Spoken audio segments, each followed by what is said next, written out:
Hi, my beautiful family. Welcome back to Mr. Peter Stories. Before we begin, I want to ask you something important. Do you enjoy long introductions, or would you prefer them to be shorter? Please be honest and let me know in the comments. And now, as always, let's start with a beautiful and heartfelt prayer for you, my beautiful family. A prayer for my beautiful family. Heavenly Father, I thank you for my beautiful family, the amazing souls who gather here every day with love, kindness, and support. Lord, bless them abundantly. Fill their hearts with peace, their homes with joy, and their lives with unshakable love. Whatever burdens they carry, lift them. Whatever dreams they hold, bring them to life. Let them never feel alone, for they are deeply loved. Bless their families, their health, and their happiness. Protect them from every hardship, guide them in moments of doubt, and fill their hearts with hope. May their days be filled with laughter, their nights with peace, and their future with endless blessings. To everyone reading this right now, may your life be filled with love, may your struggles turn into strength, and may your heart always know happiness. In Jesus' mighty name, amen. Now, my beautiful family, if you receive this prayer with love, type AMEN in the comments. Show your attendance, type present, and let me know, are you satisfied with my work? Your feedback means everything to me. Let's begin with love. Lightning cracked across the Manhattan skyline as Vashti Jana stared at her reflection in the bathroom mirror. 23 years of life had carved determination into her delicate features, high cheekbones that might have graced magazine covers in another life, eyes the color of aged whiskey, and a mouth that rarely smiled anymore. She applied a thin layer of mascara with practiced precision, the only makeup she'd allow herself tonight. No amount of cosmetics could disguise what this evening truly was, a transaction. Vash? Her brother's voice filtered through the thin apartment door. You don't have to do this. Kai, 16 and too perceptive for his own good, had been hovering since she'd announced she had a meeting tonight. Despite the 7-year age gap, he read her like the quantum physics textbooks he devoured, thoroughly and with alarming insight. She opened the door to find him leaning against the wall, lanky in that peculiar teenage way. Brilliant brain housed in a body still catching up to its potential. Their mother's eyes stared back at her from his face. Of course I do, she replied, smoothing down the only decent dress she owned. Navy blue, modest, purchased for job interviews she never seemed to land. And you need to focus on that calculus exam tomorrow, not on my boring business dinner at 10 p.m. In a thunderstorm. Kai crossed his arms. With your hair done like that? You've never cared about your hair for a job interview. A reluctant smile tugged at her lips. When did you get so observant? Around the same time you started lying to me. His voice lacked accusation, carrying only concern. This is about her, isn't it? What has Selina done now? The mention of their stepmother sent ice through Vashti's veins. 6 years of Selina's guardianship had taught them both to fear that name, though Vashti had shielded Kai from the worst of it. Nothing I can't handle. She reached out, ruffling his dark hair the way she had since he was a toddler. Your job is that MIT scholarship, remember? Everything else is my department. The acceptance letter sat on their refrigerator door, held up by molecular model magnets. Kai's ticket out. MIT had offered a partial scholarship to the mathematical prodigy, but even with that, the remaining tuition costs loomed like an insurmountable mountain, a mountain Vashti had been determined to climb, working 3 jobs until her feet bled and her eyes could barely stay open. Until tonight's opportunity had materialized. Her phone buzzed with a text. Car waiting downstairs. Don't be late. He doesn't like to be kept waiting. Selina. I need to go, Vashti said, grabbing her worn leather jacket, a gift from their mother before cancer claimed her. Leftovers are in the fridge. Don't wait up. As if I could sleep knowing you're out there doing something dangerous, Kai muttered. She froze at the door. What makes you think it's dangerous? Because you look like Mom did when she went to face her final chemo treatment, brave but terrified underneath. The comparison stole her breath. I'm not dying, Kai. No, but you're sacrificing something. I just can't figure out what. Only my dignity, she thought, but forced a reassuring smile. Drama queen. It's just dinner with a potential employer. The lie hung between them as she closed the door. The black town car waited as promised, sleek and predatory against the crumbling facade of their apartment building. The driver didn't speak as she slid into the back seat, just nodded once in the rearview mirror before pulling into the rain-slicked streets. Manhattan transformed as they drove, deteriorating neighborhoods, giving way to gleaming towers of wealth and privilege. By the time they reached the Artemis Hotel, 60 stories of architectural arrogance cutting into the storm clouds, Vashti's resolve had hardened into something cold and immovable in her chest. Mr. Richards is in the penthouse, the driver finally spoke, pulling under the hotel's covered entrance. Express elevator. They're expecting you. Of course they were. Selina would have made sure every detail was arranged to perfection. A diamond necklace worth $500,000 required proper preparation. The lobby dripped with ostentatious luxury, marble floors, crystal chandeliers, staff dressed better than most people did for their weddings. The concierge's eyes evaluated and dismissed her in the same glance, but he directed her to a private elevator with a keycard swipe. Penthouse, he said unnecessarily, his tone suggesting she should be grateful for the privilege. The elevator shot upward with disorienting speed, numbers flashing by until they stopped at 60. As the doors whispered open, Vashti took one final steadying breath. The penthouse foyer opened into a great room with floor-to-ceiling windows, showcasing the electrical storm raging across the city. Rain lashed against the glass like nature's futile attempt to breach this fortress of wealth. Miss Gianna. A deep voice emerged from the shadows. Right on time. I appreciate punctuality. Adam Richards stepped into the light, and Vashti's preparation faltered. Magazine photos and news clips hadn't captured the sheer physical presence of the man.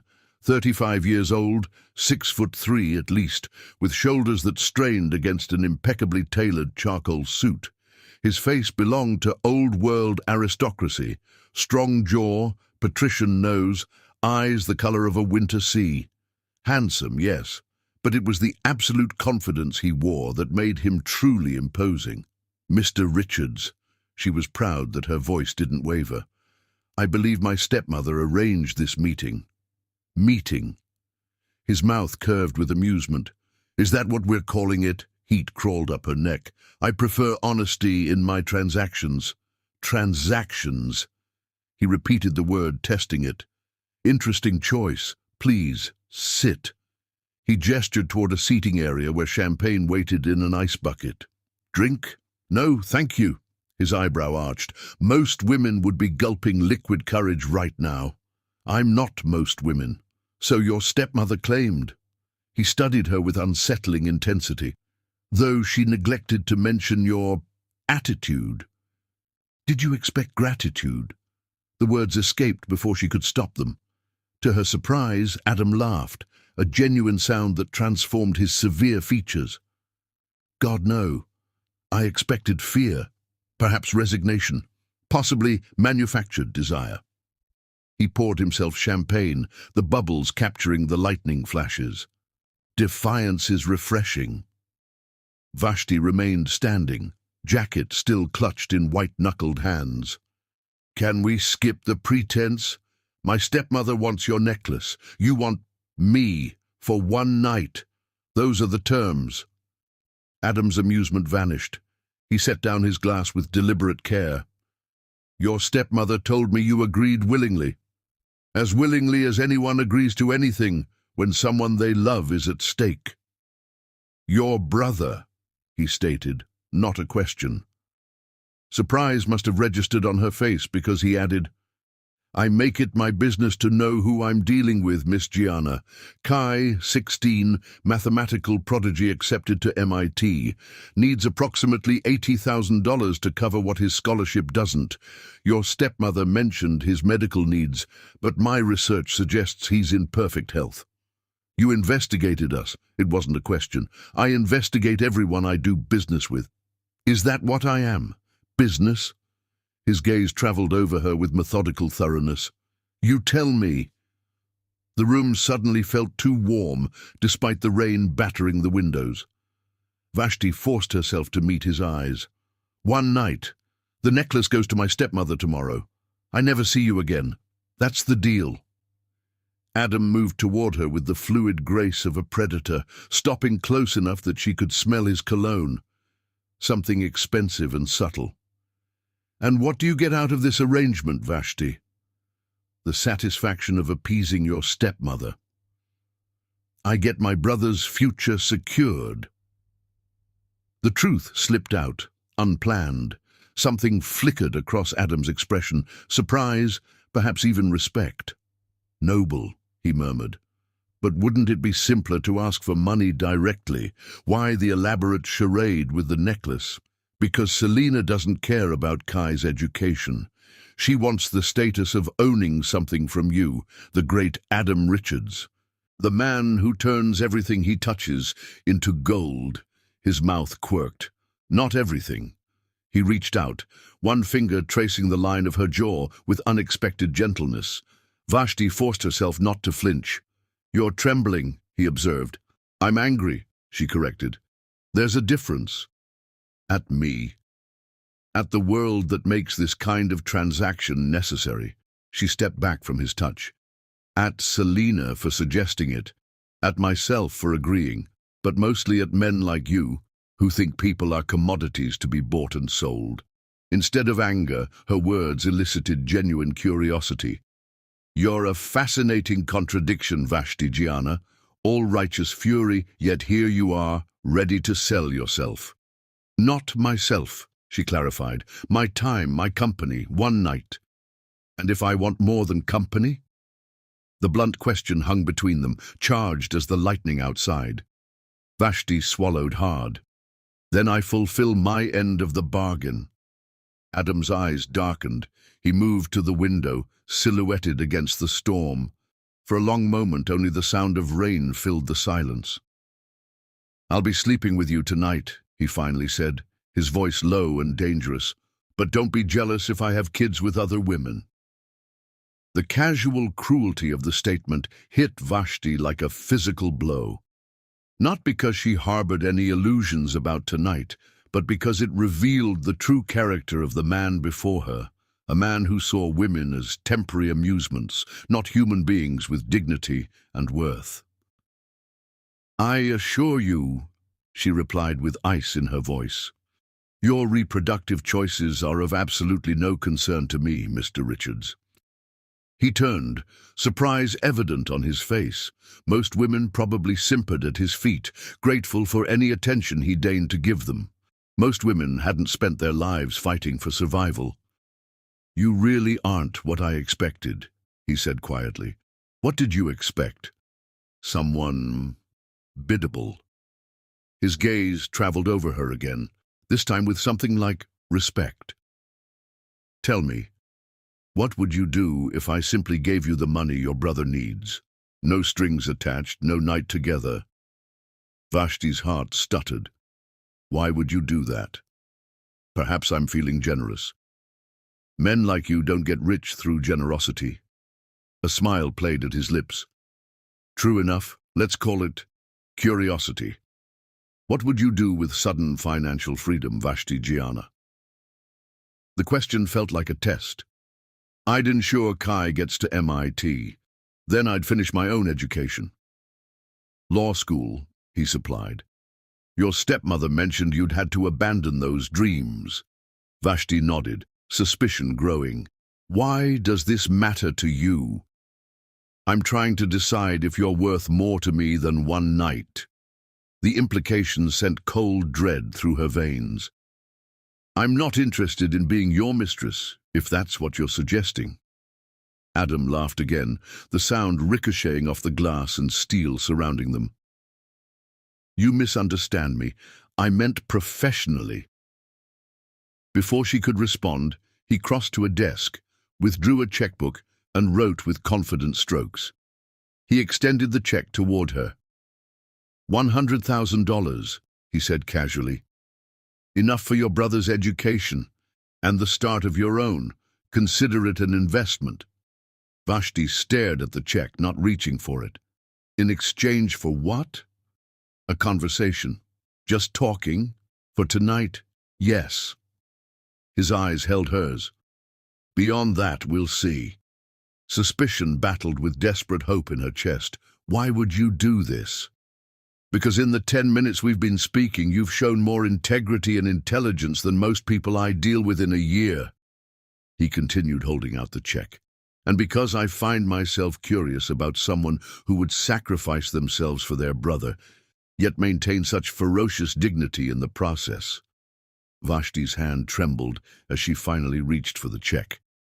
If this is some kind of trick... I don't need tricks to get what I want, Miss Gianna. Adam's voice softened. The question is, what do you want? As thunder cracked overhead and rain continued its assault on the windows, Vashti realized she stood at a crossroads, one that might change everything, not just for Kai, but for herself. I want... she began, then stopped, the magnitude of the moment overwhelming her. Adam waited, patience evident in his stillness. A man accustomed to commanding rooms with his presence alone, now focused entirely on her answer. I want to be free, she finally whispered. From Selena, from poverty, from having to choose between my brother's future and my self-respect. Something shifted in Adam's expression, recognition, perhaps even understanding. He gestured toward the living area. Then let's talk about how to make that happen, he said quietly. The night is young, and I find myself increasingly interested in your story, Vashti Gianna. As she followed him across the penthouse, check still clutched in her hand, Vashti couldn't shake the feeling that she'd just made a deal with a different kind of devil, one whose terms weren't yet clear, but whose interest might prove more dangerous than anything Selena could have arranged. Chapter 2. The Unexpected Connection. The storm outside intensified as midnight approached, but inside Adam Richards' penthouse, a different kind of tempest brewed. Vashti sat across from him, the untouched champagne between them collecting condensation, much like the tension collecting in the air. Your brother, Adam began, swirling his drink thoughtfully. Tell me more about him. Suspicion flickered across Vashti's face. Why would you care about Kai? Indulge me. His tone made it less a request than a command, the habits of a man accustomed to being obeyed. Vashti hesitated, weighing the risk of sharing personal information against the check that now resided in her purse, a lifeline she still couldn't quite believe existed. He's brilliant, she finally said, her voice softening automatically, as it always did when discussing her brother. Not just academically, but in how he sees the world. He can look at complex systems and understand their patterns instantly, which explains the MIT acceptance. Adam leaned forward, resting his elbows on his knees. The posture was oddly informal for a man whose very existence seemed calculated for maximum effect. But not while your stepmother seems uninterested in his success. Something dark crossed Vashti's expression. Selena married my father for his money. When he died, she was furious to discover most of it was in trusts for me and Kai.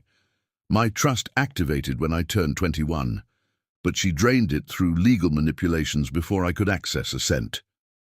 And Kai's activates at 18.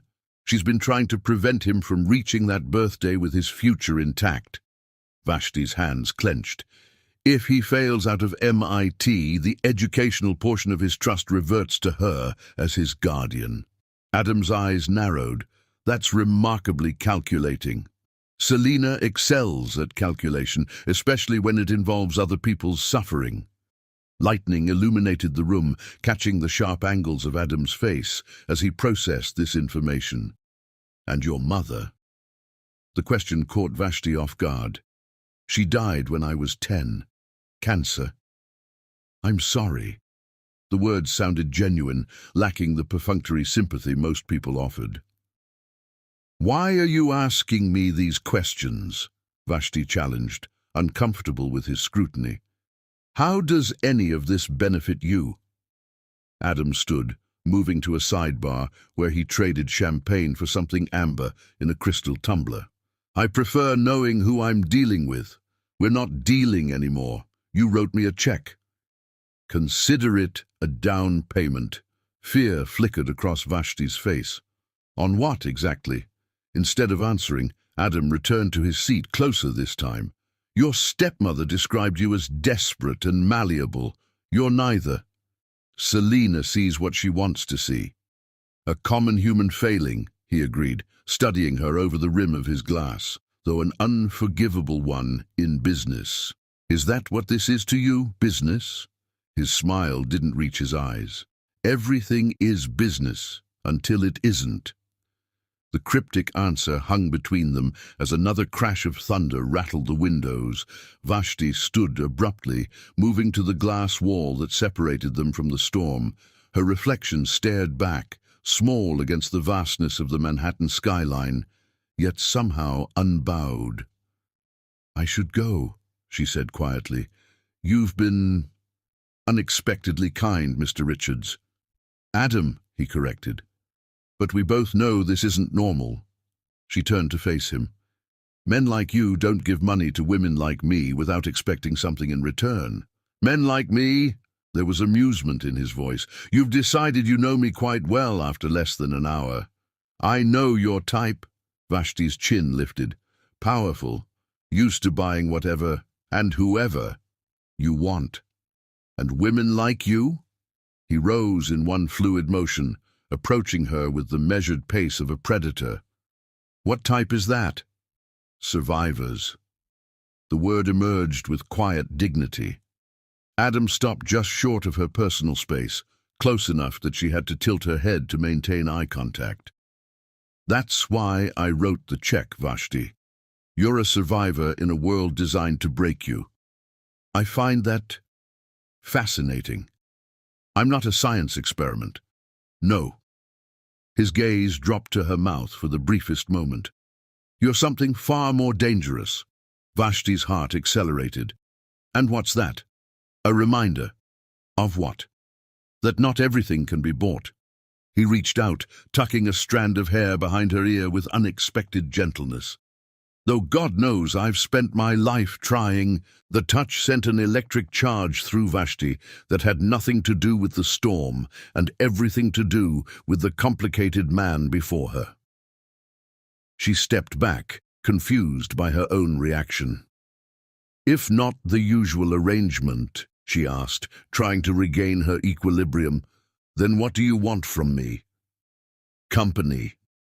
Adam moved to the massive sectional sofa, gesturing for her to join him. It's been a long time since I've had a conversation with someone who isn't trying to gain something from me. I literally came here to gain something from you, Vashti pointed out, though she followed him to the sofa, maintaining careful distance as she sat. And now you have it. He shrugged. That part of our transaction is complete. What remains is simpler, which is getting to know each other. Vashti laughed, the sound surprising them both. That's what people do on dates, not whatever this is. Is the concept so difficult to understand? I find you interesting. You're clearly intelligent. The night is young, and neither of us has anywhere else to be. The audacity of his assumption might have angered her if it hadn't been essentially correct. Most billionaires have more exciting Friday nights than talking to law school dropouts. Most billionaires are boring as hell, Adam countered with unexpected candor. Trust fund babies playing with daddy's money or tech bros who stumbled into algorithms worth billions. Very few understand what it means to actually build something. Curiosity got the better of her. And you do?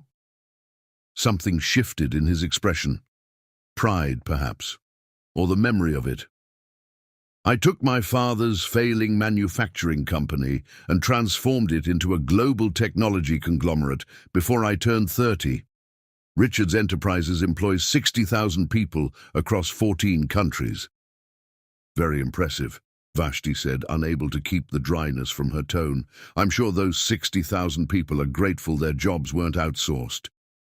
Instead of offense, her comment elicited a genuine laugh. You really don't give a damn about my money, do you? Should I? Most people do. I'm not most people. No, he agreed softly. You're not. The conversation shifted then, moving from cautious circling to something that resembled actual dialogue. Adam asked about her abbreviated legal education, listening with surprising attentiveness as she described her passion for advocacy law. Not corporate? He questioned. That's where the money is. I don't care about money for its own sake, Vashti replied. Just what it can provide: security, options, freedom. Freedom to do what? The question gave her pause. She'd been focused on survival for so long that the concept of actual choice seemed foreign. I'm not sure yet. Help people like me, maybe. Those trapped in situations they can't escape without assistance. Noble, Adam commented without the condescension she might have expected, and undoubtedly needed.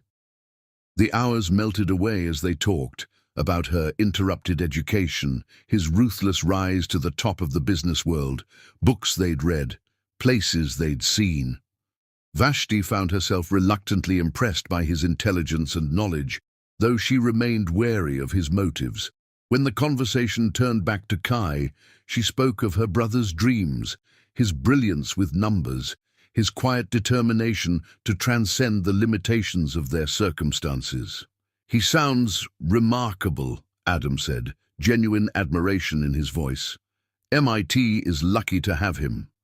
He's the one with the real potential, Vashti agreed. I'm just trying to ensure he gets to use it. At your own expense. She shrugged. That's what family does. Not in my experience. Something dark flickered across his features. Your family wasn't supportive. Vashti surprised herself by asking. Adam's expression shuttered. My father believed in trial by fire, sink or swim, preferably swim while carrying weights and fighting off sharks. The image drew a reluctant smile from her. And your mother? Dead before I knew her. He stated it factually without emotion. My father didn't believe in remarrying, said one disappointment was enough for a lifetime. That's terrible, Vashti said, genuine sympathy in her voice. It was efficient, Adam corrected. No messy emotional entanglements to distract from the business. The casual dismissal of human connection struck Vashti as profoundly sad. Is that how you live too? No messy entanglements. Adam's gaze sharpened. My personal life is carefully managed. That sounds lonely. It's practical. He leaned forward, studying her with renewed intensity. Though I admit, it has its limitations. The atmosphere shifted again, charged with something Vashti wasn't prepared to acknowledge. She stood abruptly, needing distance. It's late, she said, glancing at her watch. Nearly 3 a.m. I should go. Kai will be worried. Adam rose as well, towering over her. Stay. The single word held weight beyond its simplicity. Vashti shook her head. We had a deal, conversation, nothing more. I'm not asking for more, he clarified. It's still storming, and it's the middle of the night. The guest suite is prepared. You can leave in the morning. Logic warred with instinct. It was late. The storm was vicious, and the thought of facing Selena tonight, with the check, but without having fulfilled the original bargain, sent cold dread through her veins. Separate rooms, she verified, hating the note of vulnerability in her voice. Something like respect flickered in Adam's eyes. You have my word. A promise from a man who bought and sold people's futures daily. Yet strangely, Vashti found herself believing him. All right, she agreed cautiously, until morning. Relief flickered across his features so quickly she might have imagined it. I'll show you to the guest room. He led her through the penthouse, a sprawling monument to wealth that made Vashti acutely aware of the vast chasm between their worlds. The guest suite was larger than her entire apartment, decorated in soothing blues and greys. There are toiletries in the bathroom, Adam said, gesturing to a door, and I can have clothes sent up if you need something to sleep in. This is fine, Vashti assured him, unwilling to accept more than she already had. An awkward silence fell between them, two people who had shared hours of unexpected connection, now uncertain how to part. Thank you, she finally said, for the check, for Kai's future. Adam studied her with an intensity that made her pulse quicken. Don't thank me yet, Vashti Gianna. This isn't over. Before she could ask what he meant, he was gone, the door closing softly behind him. Alone, Vashti sank onto the edge of the bed, emotions warring within her, relief at avoiding the fate Selena had arranged, confusion at Adam's unexpected behavior, and beneath it all, a disturbing awareness that something fundamental had shifted in her world tonight. The check in her purse represented freedom for Kai, but the man who had written it, complex, dangerous, inexplicably captivated by her, might represent something else entirely. A complication she hadn't anticipated and couldn't afford. Sleep eluded her as she stared at the ceiling, rain lashing against windows that showcased a city of people making their own complicated bargains. By the time dawn broke, the storm had cleared, but the questions haunting Vashti had only multiplied. What game was Adam Richards playing? And more importantly, what would be the cost of winning or losing it? Chapter 3. The escape morning light filtered through designer curtains as Vashti awakened in Adam's guest suite. Reality rushed back with crystalline clarity. The arrangement, the conversation instead of degradation, the check. She dressed quickly, checking her phone to find 6 missed calls from Selena and a text from Kai. Are you safe? Her heart clenched as she replied, I'm fine, coming home with good news. Adam waited in the kitchen, casual in a grey Henley that did nothing to diminish his commanding presence. I half expected you to flee before dawn, he commented. I considered it, Vashti admitted. My driver will take you home. That's not necessary. It is. His tone left no room for argument. An awkward silence stretched between them. Their late-night intimacy evaporated in daylight's harsh reality. About last night, Vashti began. You're wondering if I regret writing that check. Adam's directness was startling. I don't. Relief washed through her. Then this is goodbye. Something flickered across his expression, an emotion quickly masked. If that's what you want, it's what makes sense. Sense, he echoed. Do you ever allow yourself to want things that don't make sense? His proximity sent her pulse racing. Wanting things I can't have is a luxury I can't afford. And if it was offered freely? Nothing is ever truly free, especially from men like you. Instead of offense, her words elicited a small smile. You're probably right. He reached into his pocket and extracted a business card. Nevertheless, if you change your mind. About what exactly? Possibilities. His gaze held hers with uncomfortable intensity. The elevator arrived with a soft chime. Adam's dismissal was polite but clear. Whatever had existed between them was deliberately severed. The luxury town car felt jarringly out of place as it navigated through her working-class neighborhood. Vashti's mind raced with questions. What would she tell Kai? How would she handle Selena? Her apartment door flew open before she could insert her key. "Where have you been?" Selina's shrill voice assaulted her. "I've been calling all night." Vashti pushed past her. "Where's Kai?" "In his room, sulking." Selina's pinched face twisted with impatience. "Did Richards change his mind? Did you ruin this opportunity? Your necklace is being delivered today. That's all you need to know." Selina's eyes gleamed with malicious triumph. "So you did please him. When will you see him again? We need to capitalize." "There is no again," Vashti interrupted coldly. "One night as agreed, it's done." "Don't be stupid, girl. A man like Adam Richards could set us up for life." "Vash." Kai appeared from his room, relief washing over his face. "You're okay." "I'm fine," she assured him. "More than fine, actually. I have news." "What news?" Selina hovered. "Did he give you something extra?" Vashti ignored her, focusing entirely on Kai. "We're leaving," she said quietly. His eyes widened. "What? How?" She extracted the check from her purse, showing it to him while blocking Selina's view. "Your MIT tuition is covered, and we have enough to get our own place." Understanding dawned on his face, followed by concern. "Vash, what did you have to—" "Nothing," she interrupted fiercely.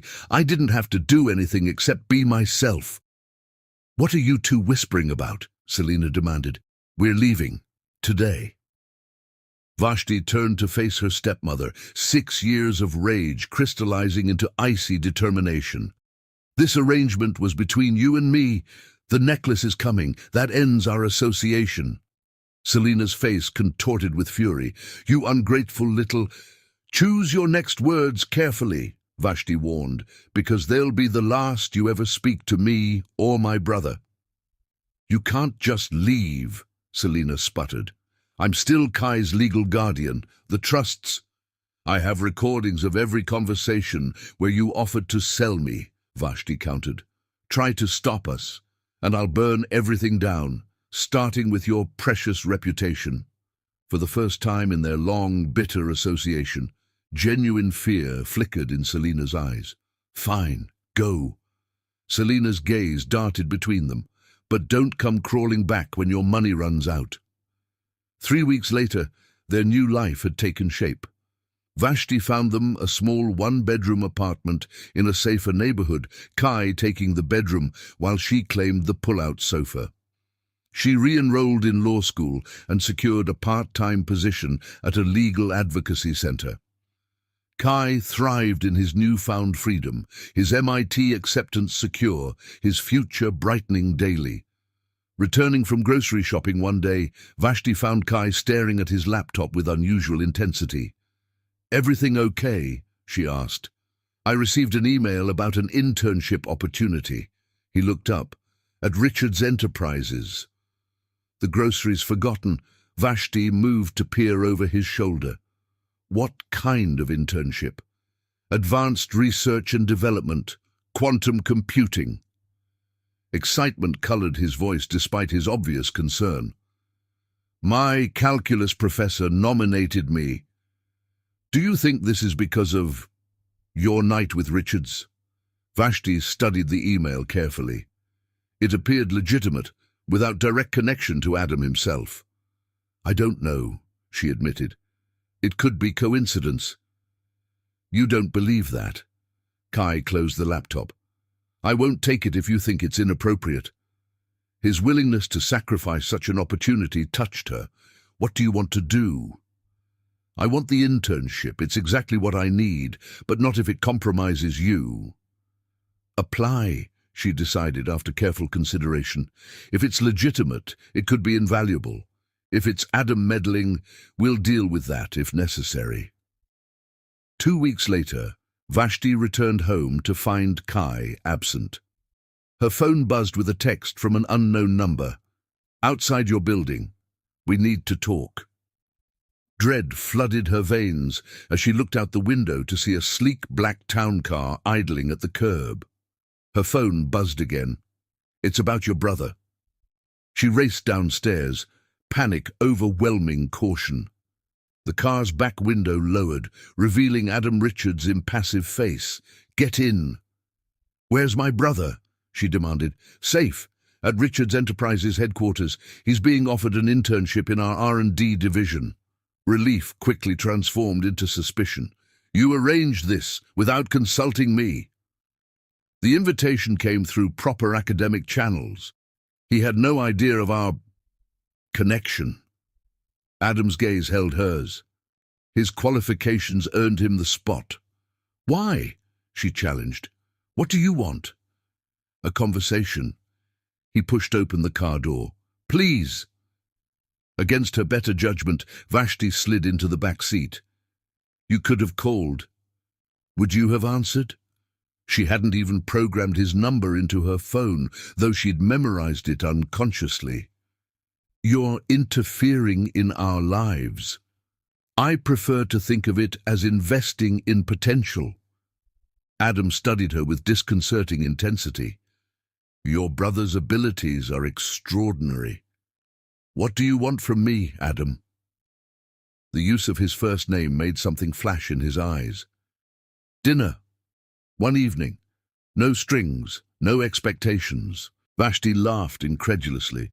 "You tracked me down, frightened me about my brother, and ambushed me outside my home. For a dinner invitation. Would you have accepted if I'd simply called?" "No." Then my approach was necessary. His unapologetic logic infuriated her. "This is exactly why I didn't contact you. You think you can arrange people's lives like chess pieces.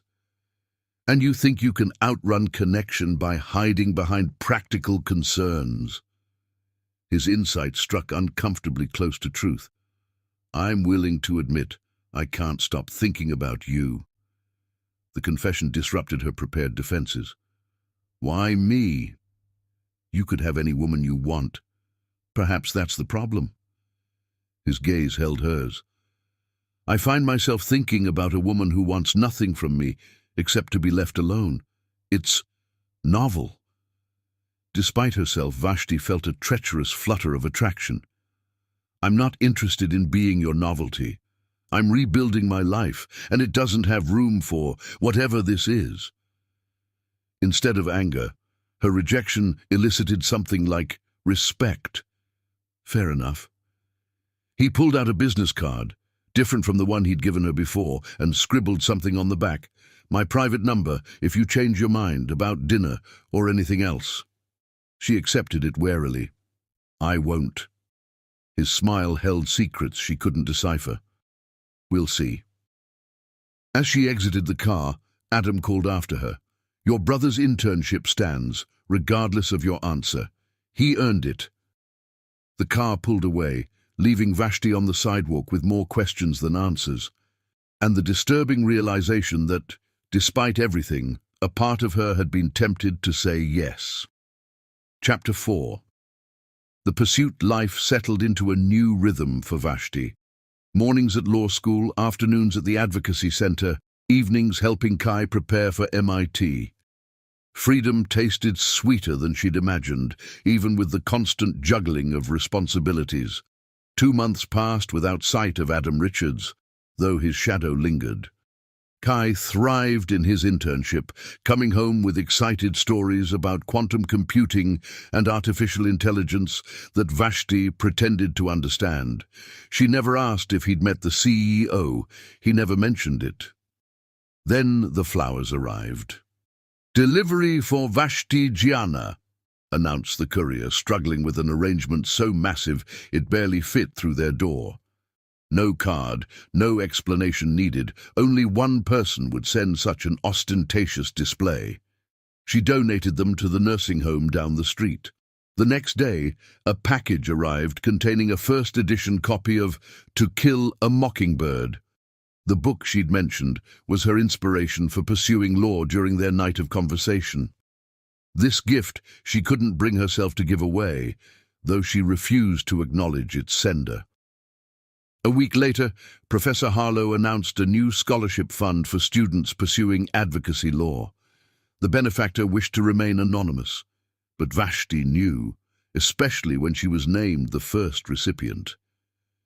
"This is getting ridiculous," she muttered, crumpling the notification letter. That evening, she finally used the business card. "Persistent, aren't you?"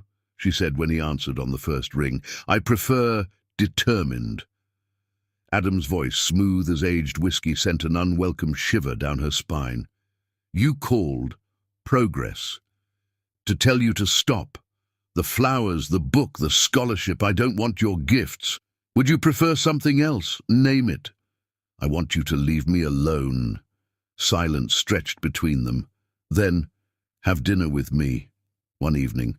After that, if you still want me gone, I'll disappear from your life completely." "Why should I believe you?" "Because I keep my promises, Vashti. Always." Against her better judgment, she agreed. Vega, the restaurant Adam chose, occupied the top floor of a sleek Manhattan skyscraper. Floor-to-ceiling windows showcased the glittering cityscape, a reminder of the world he inhabited, a world apart from hers. He waited at a corner table, rising when the hostess led her over. The sight of him, perfectly tailored dark suit, that penetrating gaze, sent her pulse racing traitorously. "You came," he said, genuine pleasure warming his voice. "I said I would." She took her seat, determined to maintain control. "One dinner, then you disappear." "As agreed," he signaled the sommelier, "though I hope to change your mind." "You won't." His smile was infuriatingly confident. "We'll see." The meal progressed with surprising ease. Adam proved himself a thoughtful conversationalist, asking about her studies, listening with genuine interest to her passion for advocacy law. He shared stories of business challenges, global ventures, the weight of employing thousands. "Why me?" Vashti finally asked as dessert arrived. "You could have anyone." "That's precisely the problem." Adam leaned forward, intensity radiating from him. "I have anyone constantly. People who want my money, my influence, my connections, never just me. And I'm different because I want nothing from you. You're different because you see me, not what I represent." His hand covered hers on the table. "That night in my penthouse, you looked at me with such clear eyes. No illusions, no pretense. Do you know how rare that is in my world?" The touch of his skin against hers sent heat coursing through her veins. Vashti withdrew her hand. "You're romanticizing our interaction. I was there because of a transaction. A transaction you didn't complete. You're the one who changed the terms, because I recognized something valuable." His eyes held hers. "Something I wasn't willing to reduce to a simple exchange." Before she could respond, a woman approached their table, tall, blonde, elegant in a designer dress that screamed money. "Adam, darling, what a delightful surprise." His expression cooled instantly. "Cassandra, I wasn't aware you were back from Paris. Just returned yesterday." Her gaze slid dismissively over Vashti before returning to Adam. "The Morgenstern auction is next week. I assumed you'd be my escort as usual." "I'm afraid I have other commitments." Cassandra's perfect smile faltered. "Surely you can reschedule whatever meetings—" "Not meetings," Adam interrupted, his voice pleasant but firm. "Personal commitments." Understanding dawned in Cassandra's eyes as she reassessed Vashti with newfound hostility. "I see. How unexpected." Her smile turned brittle. "Well, don't let me interrupt your dinner." After she departed, an uncomfortable silence fell. "Former flame?" Vashti finally asked. "Former arrangement," Adam corrected. "Nothing more. Like what you proposed with me." His jaw tightened. "Nothing like what I want with you." The intensity in his voice unsettled her. "And what exactly do you want, Adam?" "Everything," he answered simply. "But I'll settle for a second date." Despite herself, Vashti smiled. "Your confidence borders on delusion." "My confidence is well earned." He signaled for the check. I've built an empire by recognizing value others miss. I'm not a business opportunity. No, you're far more important." His gaze softened. "You're the first person in years who makes me feel something real." The raw honesty in his voice caught her off guard. Before she could formulate a response, her phone rang. Kai's ringtone. "I need to take this," she said, grateful for the interruption. Kai's panicked voice came through the speaker. "Vash, there's someone in our apartment. I just got home and the door was open." "Get out now," she ordered, heart racing.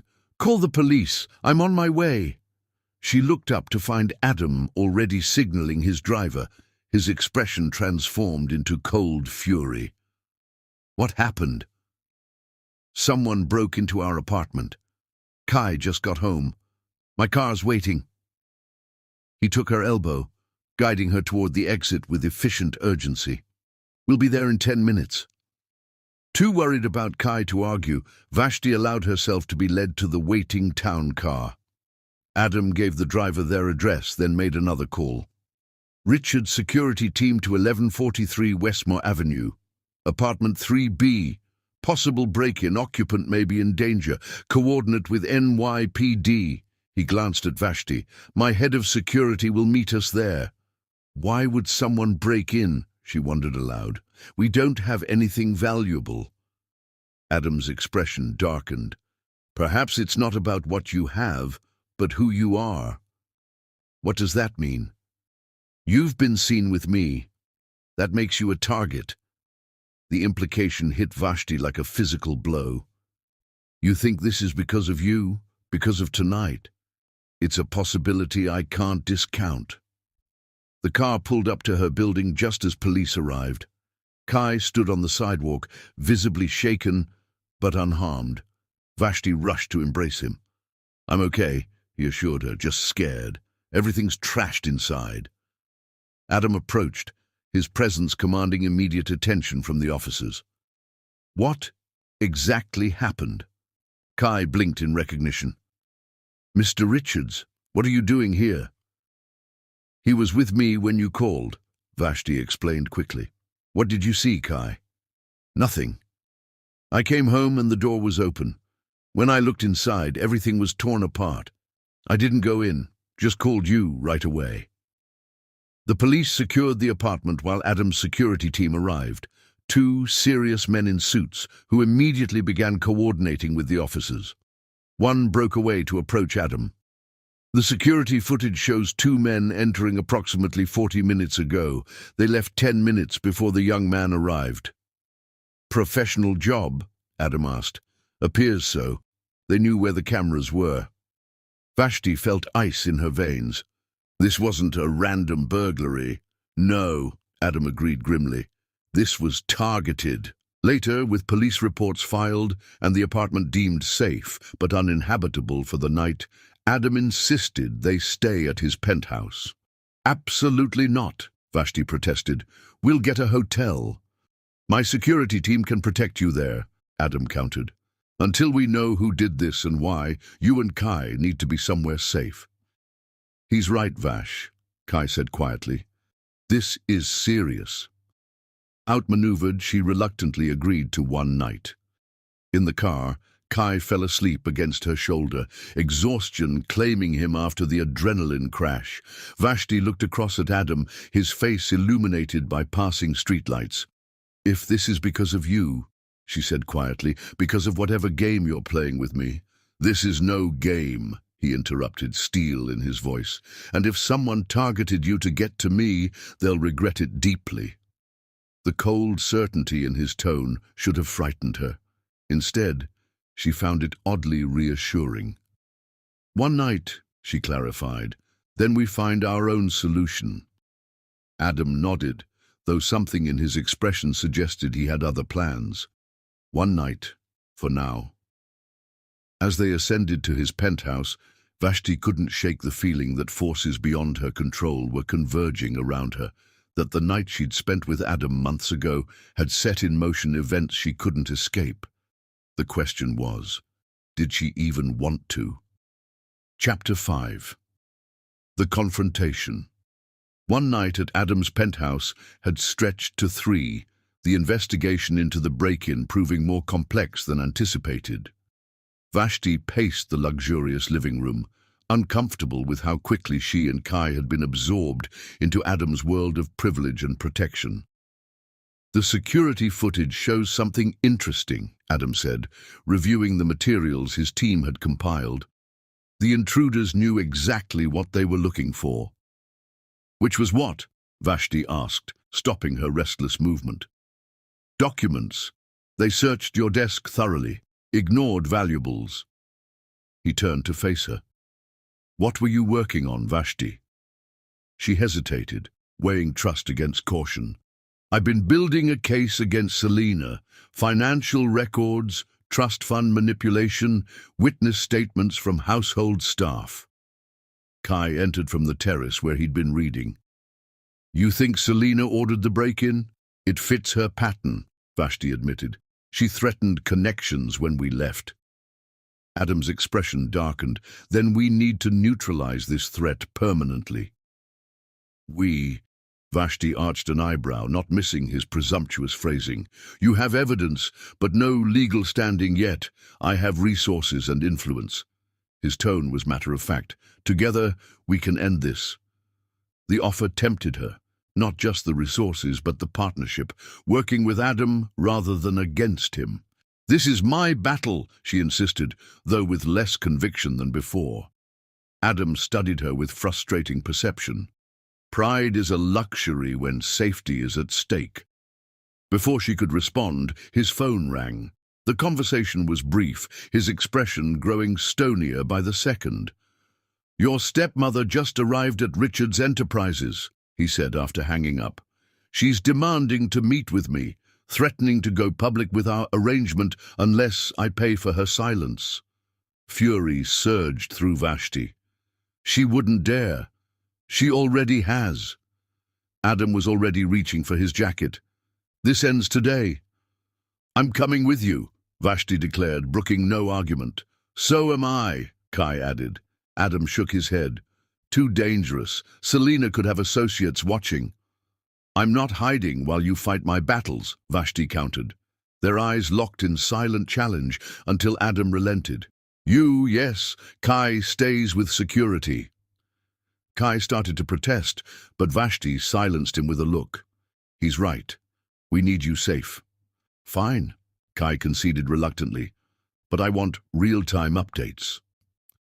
Selena Gianna sat in Adam's executive conference room, exuding false confidence in designer clothing likely purchased with necklace proceeds. Her expression shifted from triumph to surprise when Vashti entered alongside Adam. "Well," she drawled, recovering quickly, "the rumors are true. You've hooked your billionaire after all." "What do you want, Selena?" Vashti demanded, refusing to rise to the bait. "Just to congratulate you on your resourcefulness." Her smile was venomous. "Though I'm surprised you've kept it quiet. Most women would broadcast their relationship with Adam Richards across social media." "There is no relationship to broadcast." "No?" Selena raised an eyebrow. "3 nights in his penthouse suggest otherwise. My investigator has been quite thorough." Adam stepped forward, his presence suddenly intimidating. "You're admitting to stalking and harassment. Unwise." "Just ensuring my stepchildren's welfare," Selena countered smoothly, "especially since Kai's trust fund activates soon. As his legal guardian, I need to protect his interests." "By breaking into our apartment," Vashti challenged. Something flickered across Selena's face, shock quickly masked. "I have no idea what you're talking about." "We have security footage," Adam stated flatly. "Your hired help was sloppy." Selena's composure slipped momentarily before she rallied. "Circumstantial at best. Besides, what judge would believe a girl who sold herself to a billionaire?"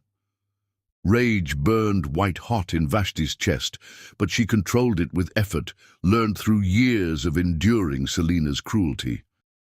"Is that your play? Threaten to expose an arrangement you initiated?" "It's a compelling story." Selina examined her manicured nails with affected casualness. Poor billionaire manipulated by gold-digging stepdaughter. The tabloids would love it. Yet they'd love something else even more, Adam interjected, his voice deceptively pleasant. He pressed a button on the conference table. Mr. Delaney, please join us. The door opened to reveal an older gentleman in an impeccable suit. Martin Delaney, trustee of the Gianna family funds and one of Boston's most respected estate attorneys. Selina's expression froze. Martin, what are you doing here? Reviewing some very troubling financial discrepancies, Selina. Delaney placed a leather portfolio on the table. Miss Gianna has provided documentation suggesting systematic misappropriation of trust assets. That's absurd, Selina sputtered, though fear had replaced arrogance in her eyes. Is it? Vashti stepped forward, steel in her voice. 6 years of siphoning money, Selina, fabricated medical expenses, educational consultants who don't exist, property investments that somehow only benefited you. You can't prove any of this. Actually, Delaney interrupted gently, she can, and has. He opened the portfolio to reveal meticulous documentation. I've already initiated a forensic audit. Selina's gaze darted between them, calculating dwindling options. This is a setup. No, Vashti corrected, this is accountability. Adam, who had been watching this exchange with calculating eyes, finally spoke. You have 2 choices, Mrs. Gianna. Sign over guardianship of Kai to Vashti immediately and repay what you've stolen or face criminal charges. You can't intimidate me, Selina hissed, though her bravado was crumbling visibly. This isn't intimidation, Adam replied calmly. It's consequence. Vashti leaned across the table, finally allowing herself the confrontation she'd dreamed of for years. You've controlled us through fear, Selina, made us believe we were powerless. That ends today. You ungrateful little... Careful, Adam warned. Every word is being recorded. Selina fell silent, her options visibly dwindling in her mind. Sign the papers, Vashti said quietly. Walk away with what's left of your reputation intact. Fight us, and I promise you'll regret it. The utter conviction in her voice, not desperate pleading but calm certainty, seemed to finally penetrate Selina's defenses. For the first time she recognized that the power dynamic had irrevocably shifted. Fine, she conceded bitterly. I'll sign, but don't think this is over. It is, Adam contradicted. My legal team has already prepared restraining orders. Any contact with Vashti or Kai will result in immediate legal action. As Delaney produced the necessary documents, Vashti felt years of accumulated tension begin to dissolve, not just from confronting Selina, but from finally standing in her own power, amplified but not created by Adam's support. When Selina had signed and been escorted from the building, Vashti turned to Adam. Thank you. For what? Genuine curiosity colored his question. You did the hard part. I just provided the venue. For believing me, for not questioning whether Selina might be right. I know manipulation when I see it, Adam replied, something vulnerable flickering in his eyes, and I recognize courage when I see that too. Their gazes held, something shifting between them, the balance of power equalizing as Vashti stood victorious by her own strength, not through his charity. We should tell Kai, she said finally, breaking the charged moment. Adam nodded, offering his hand. After a moment's hesitation, she took it, allowing herself this small acknowledgement of their evolving connection. As they rode the elevator to the lobby where Kai waited, Vashti considered how dramatically her life had changed in mere weeks. From trapped and desperate to free and empowered. From seeing Adam as a cold, transactional billionaire to something she wasn't yet ready to name. What happens now? She asked quietly. That depends entirely on you, Adam replied, his thumb tracing gentle patterns on her hand. No pressure, No expectations, just possibilities, she echoed his earlier word. His smile transformed his face, softening the harsh lines of power into something almost boyish. Exactly. The elevator doors opened to reveal Kai pacing anxiously. His expression brightened, seeing them hand in hand. It worked. She's gone, Vashti confirmed, for good this time. As they celebrated this victory, none noticed the distinguished man observing them from across the lobby, Assistant District Attorney Xavier Dominic, his handsome face contemplative as he watched the trio. "So that's her," he murmured to himself. "Interesting." He slipped away unnoticed, the wheels of a different kind of threat already turning in his mind. Chapter 6. The rival, Ms. Gianna? Xavier Dominic, Assistant District Attorney. Vashti looked up from her law textbook to find a strikingly handsome man extending his hand across her library table. Tall, broad-shouldered, with warm brown skin and a confident smile that suggested he rarely heard the word no. "How can I help you, Mr. Dominic?" she asked, accepting his handshake. "I'm teaching a seminar on advocacy law next semester. Professor Harlow mentioned you're one of his most promising students." Pride bloomed in her chest. "That's generous of him. I've also heard about your case against Selena Gianna. Impressive work." Xavier's smile turned conspiratorial. "Not many second-year students manage to outmaneuver established financial fraudsters." "You've been investigating me," Vashti observed, instantly wary. "Researching," he corrected smoothly. "I'm always looking for talent for the DA's office. Have dinner with me. We can discuss your future." The invitation caught her off guard. Professional networking was essential in law, but something in Xavier's gaze suggested more than professional interest. Before she could respond, her phone buzzed with Adam's ringtone, a daily occurrence since their confrontation with Selena 2 weeks ago. "I should take this," she apologized, stepping away. Adam's voice warmed her ear. "Dinner tonight? That new Vietnamese place you mentioned?" "I'd love to, but I have a study group until 9. "I'll wait." The simple statement, delivered without impatience or expectation, made her smile. When she returned, Xavier was studying her thoughtfully. "Boyfriend? It's complicated. Aren't all the best things?" His smile didn't reach his eyes. "About that dinner." "I'd appreciate discussing the seminar," she replied carefully. "Professionally." "Of course." He handed her his card. "Friday, the Palm at 7. She agreed, ignoring the voice in her head questioning his motives. The Palm exuded old money opulence. Dark wood, white tablecloths, waitstaff who anticipated needs before they arose. Xavier greeted her with practiced charm, ordered wine without consulting her preferences, and steered conversation toward her background. "Your advocacy work is impressive," he noted, "especially considering your circumstances." "My circumstances? Growing up without privilege, yet fighting your way into law school. Admirable." His condescension grated, but Vashti maintained her professional demeanor. "What about your advocacy seminar, Mr. Dominic?" "Xavier, please." He leaned forward. "The seminar is real, but I'll admit I had another motive for reaching out." "Which is?" "Adam Richards." Xavier's expression hardened slightly. "I understand you're involved with him." Warning bells sounded in Vashti's mind. "My personal life isn't relevant to—" "The DA's office has been building a case against Richards Enterprises for months," Xavier interrupted. "Corporate espionage, insider trading, possible connections to organized crime." Shock rendered her momentarily speechless.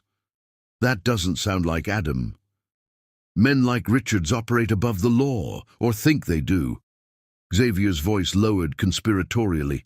"We need someone close to him, someone who could provide information." Understanding dawned.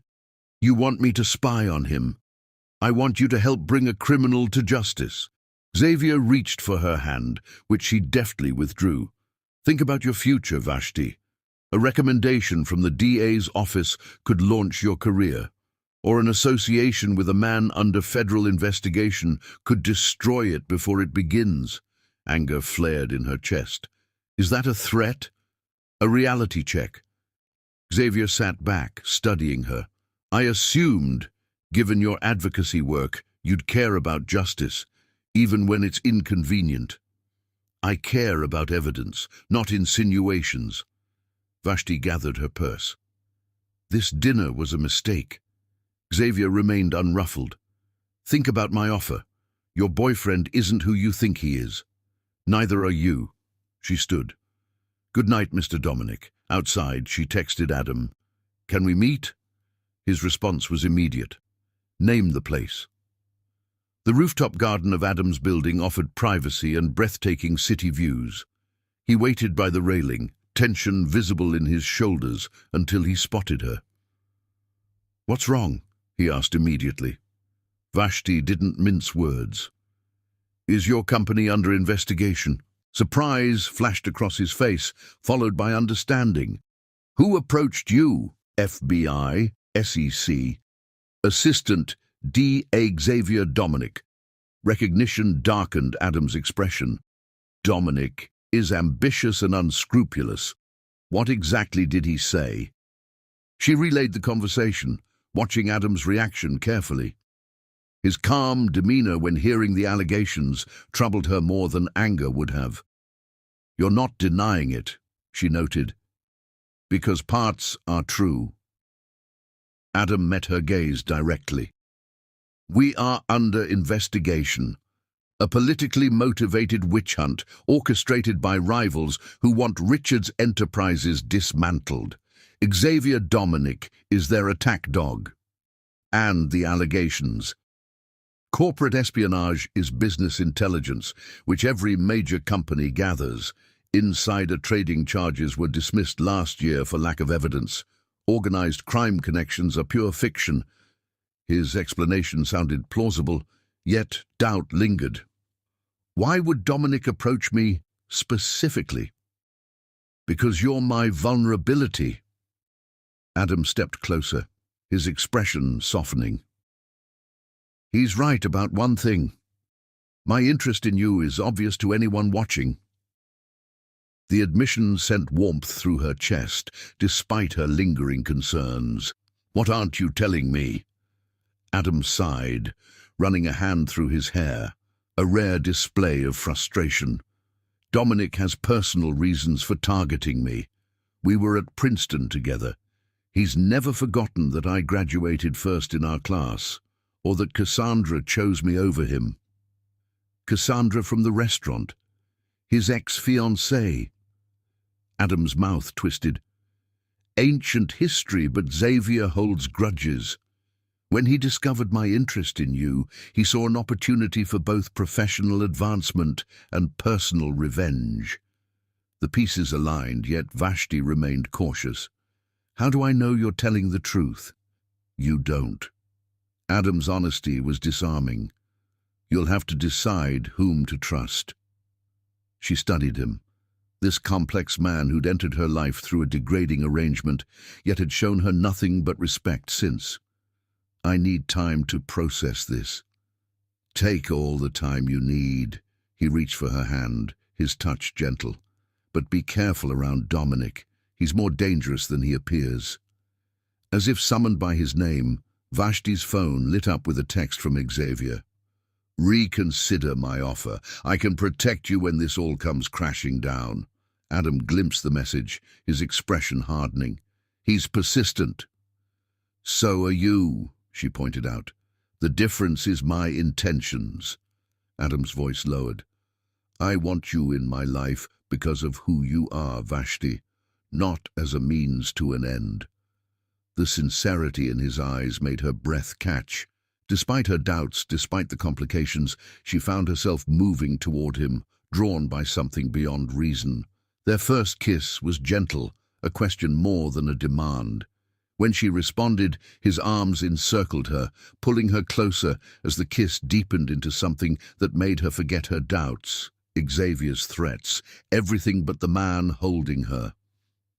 When they finally parted, breathless, Adam rested his forehead against hers. "I've wanted to do that since the night we met." "I'm glad you waited," she admitted. A discreet cough interrupted the moment. Adam's security chief stood by the elevator. "Sir, there's a situation requiring your attention." Adam sighed.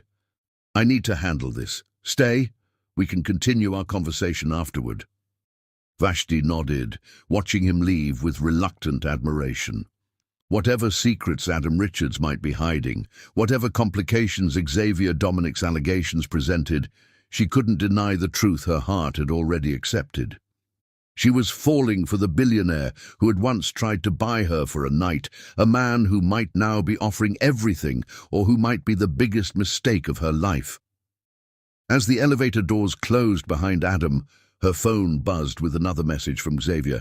"He's lying to you. Let me prove it." Followed by a document link that promised revelations she wasn't sure she was ready to face. Chapter 7. The Revelation. The document link from Xavier Dominic remained unopened on Vashti's phone for 3 days. Her relationship with Adam had deepened over recent weeks. Dinners, long conversations, increasingly passionate encounters that always stopped just short of intimacy. Yet Xavier's warnings about Adam's company haunted her thoughts. "You're distracted," Kai noted as they prepared dinner in their apartment. Since defeating Selena, they'd remained in their modest home despite Adam's frequent offers of more suitable accommodations. "Just thinking about a case," Vashti lied, chopping vegetables with unnecessary force. Kai set down the pasta he was measuring. "Is this about Adam or the assistant DA who's been following you?" The knife stilled in her hand. "What? I've seen him twice outside the building. Dark blue sedan, government plates."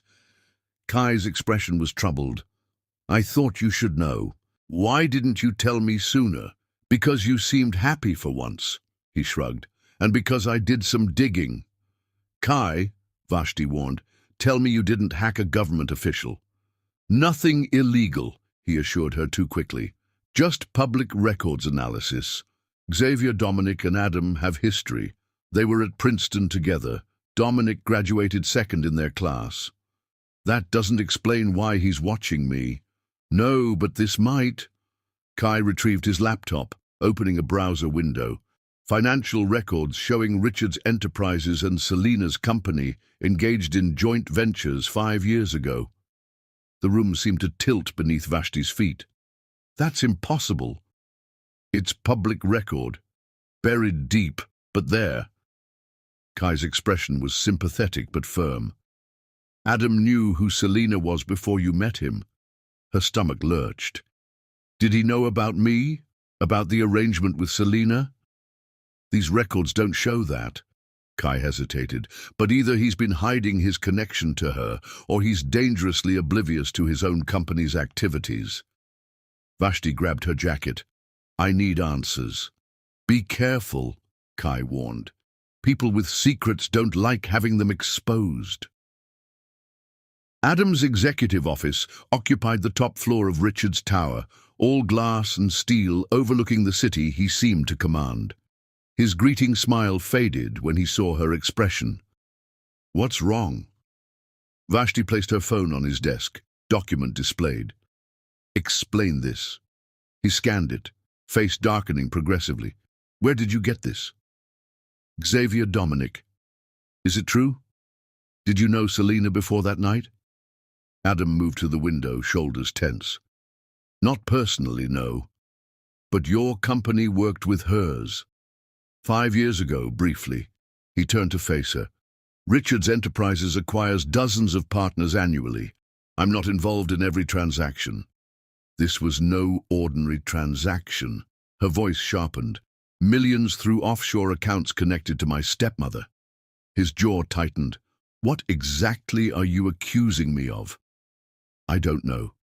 Frustration and hurt tangled in her chest. Were you involved in Selena's embezzlement from our family trusts? Did you know who I was before that night? No. His denial carried absolute conviction.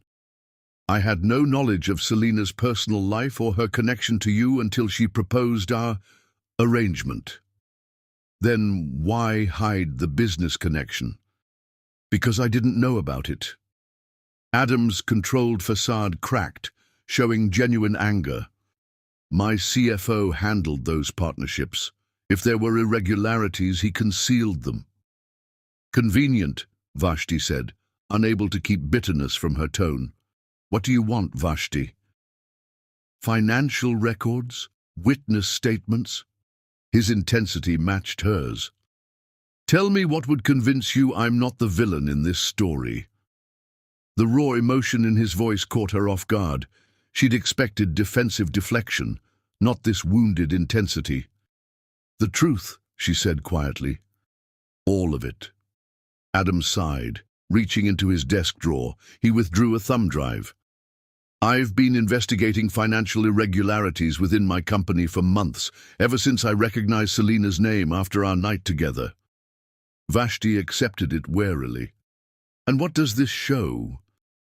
Evidence suggesting my CFO, Marcus Brennan, was involved in multiple fraudulent schemes, including with your stepmother. Adam's expression hardened. What you're holding is still an internal investigation, not yet ready for authorities. Why not tell me this before?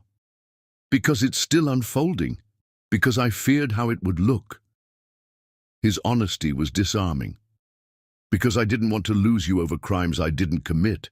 Vashti felt torn between trust and caution. Xavier is convinced you're guilty. Xavier Dominic has personal reasons for targeting me. Adam's mouth tightened. Our rivalry extends beyond Princeton's class rankings. His ex-fiancée left him for me. Cassandra from the restaurant, Vashti realized, pieces connecting. Yes. Adam stepped closer, earnestness replacing anger. Xavier will use anything, including you, to bring me down. The question is whether you'll let him. The silence stretched between them, heavy with unspoken emotions. Finally, Vashti pocketed the drive. I need to verify this independently. I expect nothing less. Respect colored his tone. Just promise you'll consider the possibility that Xavier's evidence is deliberately misleading. I promise. She turned to leave, then paused. If I find you've lied to me, Adam. You won't, he said quietly, because I haven't. The cafe was neutral ground, public, safe, halfway between her apartment and the DA's office. Xavier arrived precisely on time, confidence in every line of his tailored suit. You've considered my offer, he stated, not a question. I've considered your evidence, Vashti corrected. It's incomplete at best, deliberately misleading at worst. Xavier's smile tightened. Adam's gotten to you. No one's gotten to me. Her voice remained steady. I've spent 48 hours analyzing financial records from both sides. Your documents show connections between Richard's enterprises and Selena's company, but conveniently omit the CFO's role. Marcus Brennan was following orders. Marcus Brennan owns 3 villas in Monaco purchased with funds traced directly to Selena's embezzlement scheme. Vashti placed a folder between them. Funds Adam never touched or benefited from. Xavier's composure slipped momentarily. Where did you get this? Does it matter? It's verified by independent forensic accountants. She leaned forward. The real question is why you withheld this information. His recovery was impressive. To protect the integrity of our investigation, or to manipulate me. She stood, gathering her belongings. I won't be your informant, Xavier, and I won't be your pawn in whatever vendetta you're pursuing against Adam. You're making a mistake, he warned, voice hardening. Richards isn't who you think he is. Maybe not. She met his gaze steadily. But neither are you. Outside, Vashti texted Adam, "I'd like to see whatever else you've found." His response came instantly, "I'll send a car." As she waited, Xavier emerged from the cafe, phone pressed to his ear. "She's not cooperating." "Yes, more direct measures may be necessary." "No, I'll handle it personally." A chill ran down Vashti's spine as she ducked out of sight, suddenly certain that the stakes in this game were far higher and more dangerous than she had realized. Chapter 8. The Danger. Adam's private elevator required both keycard and biometric scan, opening into a floor absent from building directories. Instead of his penthouse, Vashti found herself in a sophisticated command center with multiple workstations and wall-mounted screens. "My security operations," Adam explained, guiding her past analysts monitoring data feeds. "Few people know it exists." "Including building inspectors, I imagine," Vashti remarked, earning a hint of a smile from him. They entered a conference room where documents and photographs covered the walls, a complex web connecting faces and companies. At the center, Selena and Marcus Brennan, Adam's CFO. "I've been building this case for months," Adam said, gesturing to the evidence. "Not just financial fraud, but something darker." Vashti studied the diagrams with growing unease. Human trafficking. Massage parlors, escort services, undocumented worker exploitation, all funneled through legitimate-appearing businesses. Adam pointed to financial flowcharts. "My company's connections were manufactured by Marcus to launder money. When I started investigating, they tried to frame me as the mastermind." "And Xavier's role?" "That's the most troubling part." Adam indicated a photograph of Xavier meeting with Marcus. "He's been protecting them, not prosecuting them, in exchange for their help destroying me." Horror washed through her. "Why target you specifically?" "Because I discovered something they can't afford to have exposed." Adam unlocked a drawer, retrieving a flash drive. Evidence of judicial bribery reaching to the highest levels of the state court system, judges Xavier helped appoint. The implications hit Vashti immediately. If this gets out, dozens of convictions overturned, political careers ruined, Xavier's ambitions destroyed. Adam's expression darkened. "People have been killed for less." Fear suddenly clutched at Vashti's chest. "Is Kai safe?" "I've had security watching him since we discovered the connection." Adam checked his watch. "He should be at his internship lab now." Vashti pulled out her phone, discovering a text from Kai. "Coming home early. Lab closed for maintenance." Dread spiked through her. "We need to get to Kai now." Adam was already moving, alerting his security team as they rushed to the elevator. The descent felt excruciatingly slow, despite the express speed. "My security would have reported any threat," Adam assured her, though tension radiated from him. "Unless they were watching the wrong location," Vashti replied, her legal mind identifying the gap. "If the lab closure was planned..." Adam immediately made a call. "Jenkins, verify Kai Gianna's location immediately." The response on the other end made his expression darken. "Lock down my penthouse and send a team to Ms. Gianna's apartment. Now." The town car waiting at the private entrance accelerated into traffic with alarming speed. Vashti clutched the door handle, fear making each second unbearable. "What did they say?" she demanded. "The lab is operating normally, no scheduled maintenance." Adam's voice was grim. Someone lured him away. They reached her apartment building in 11 minutes. 11 minutes too long. Police cars already surrounded the entrance, lights flashing.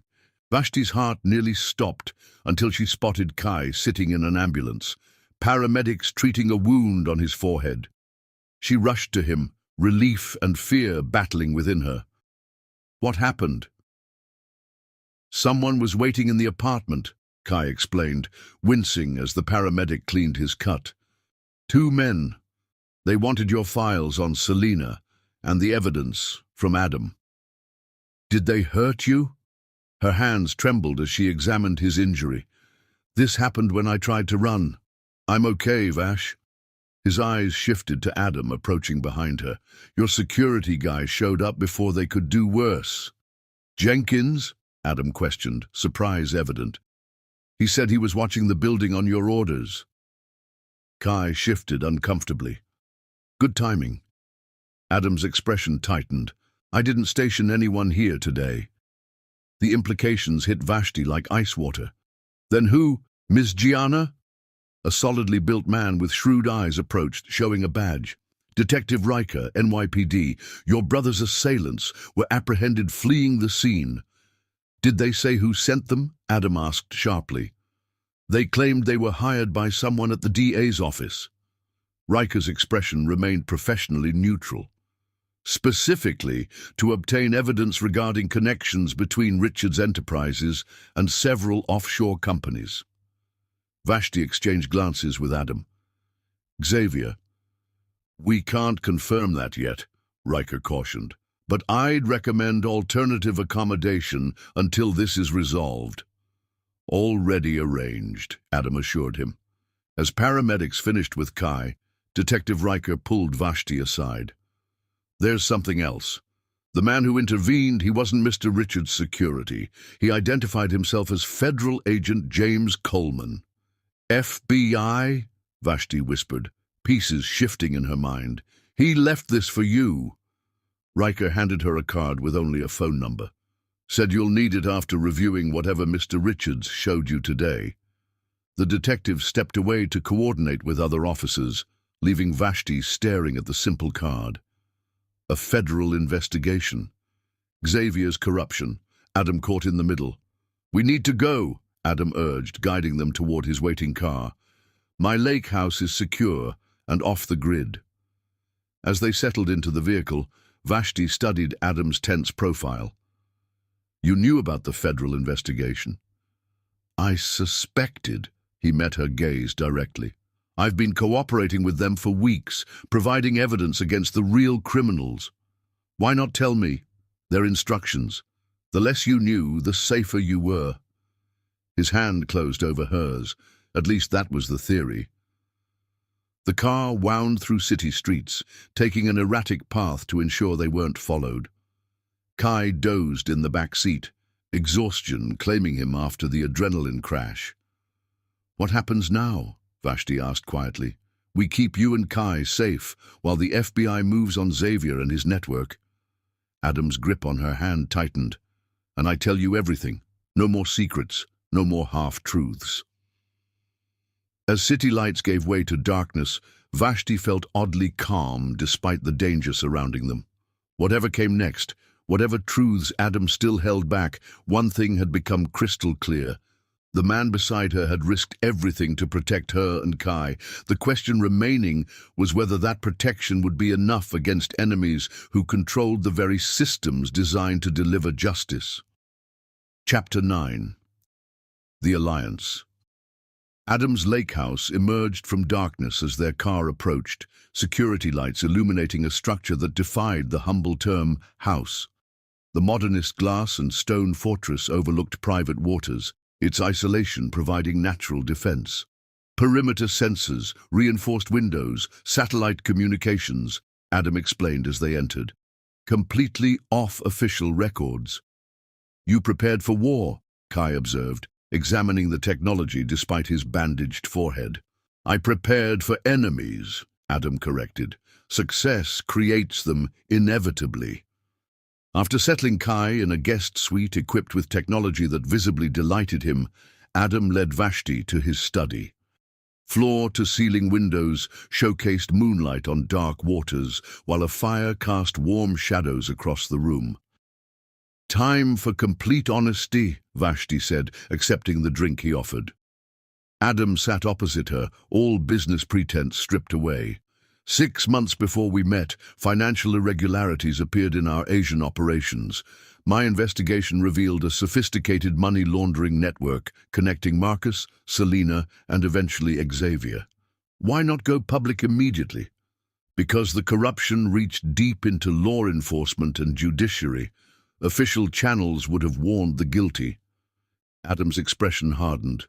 The FBI approached me 3 months ago after they'd been watching the same network independently. Where do I fit in? Vashti asked the question that had haunted her. Adam met her gaze directly. When Selena's name appeared connected to the trafficking operation, I flagged her for investigation. 2 weeks later, she contacted me with her unusual offer. Understanding dawned. You used our meeting to investigate her. Initially, yes. The vulnerability in his admission surprised her. I accepted the meeting intending to gather intelligence, but when I met you... He paused, something raw in his expression. Everything changed. How? Her voice softened despite her determination to remain objective. You were supposed to be a means to an end. Another piece in my investigation. His gaze held hers. Instead, I found myself facing a woman of extraordinary dignity who deserved none of what was happening to her. So you gave me the money out of guilt. I gave you the money because it was right. Adam leaned forward. And because for the first time in years, I wanted to be worthy of someone's good opinion. The unexpected honesty disarmed her practiced defenses. What happened after I left?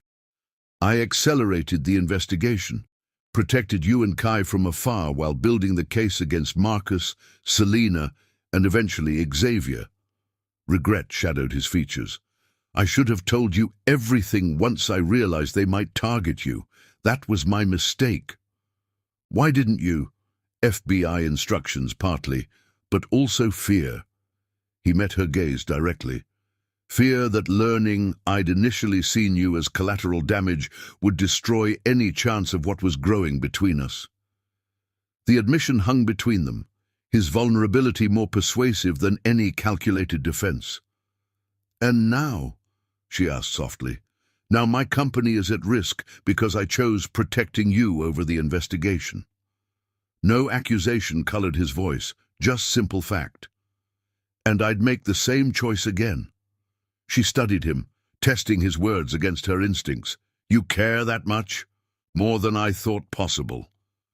Adam reached for her hand, his touch hesitant. I've spent my life acquiring things, Vashti. Power, wealth, influence. None of it matters compared to what I feel for you. The transformation from their first meeting struck her profoundly. The cold, calculating billionaire who had stated, I'll be sleeping with you tonight, but don't be jealous if I have kids with other women, now offering his heart unconditionally. Before she could respond, a series of sharp beeps interrupted. Security alerts on Adam's phone. Motion sensors at the perimeter, he explained, expression changing as he checked the notification. Could be wildlife. An incoming call from Agent Coleman suggested otherwise. Richards, Adam answered tersely, activating the speaker. They found you. Coleman's voice was clipped. Xavier's team is 10 minutes out with a falsified warrant for Ms. Gianna's arrest. On what charges? Vashti demanded. Obstruction, evidence tampering, fabricated, but enough to get you into custody where accidents happen. Coleman's tone darkened. You have the evidence drive? Yes, Adam confirmed, already moving to a hidden panel that revealed emergency equipment. Get to the extraction point. Now, coordinates coming through. What about my brother? Vashti's voice rose with panic. My team is already moving to his location. He'll be extracted separately. Adam ended the call, retrieving weapons and communication devices with practiced efficiency. We need to reach the boathouse. There's an underwater access tunnel. I'm not leaving, Kai, Vashti insisted. Coleman's right, Adam countered, gripping her shoulders gently. This is what they want, separating the evidence from witnesses who can authenticate it. Kai is safer being moved separately. Her eyes locked with his, searching for absolute certainty.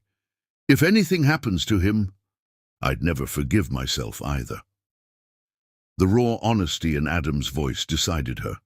They moved through the house via hidden passages that led to underground tunnels. The cool darkness enveloped them as they navigated by tactical lights. "You really did prepare for everything," Vashti observed, trying to calm her racing heart. "Not everything." Adam's voice softened briefly. "I never prepared for you." The tunnel opened into a flooded chamber where diving equipment waited. Adam activated a waterproof case for the evidence drive. "We swim the last 100 yards underwater," he explained, "thermal masking against infrared scanners." As they prepared to submerge, distant explosions rocked the tunnel, breaching charges at the main house. "Kai," Vashti gasped, turning back instinctively. Adam caught her arm. "Trust Coleman, trust me. We need to secure this evidence or everything falls apart." The choice tore at her heart, but Vashti steeled herself. "Lead the way."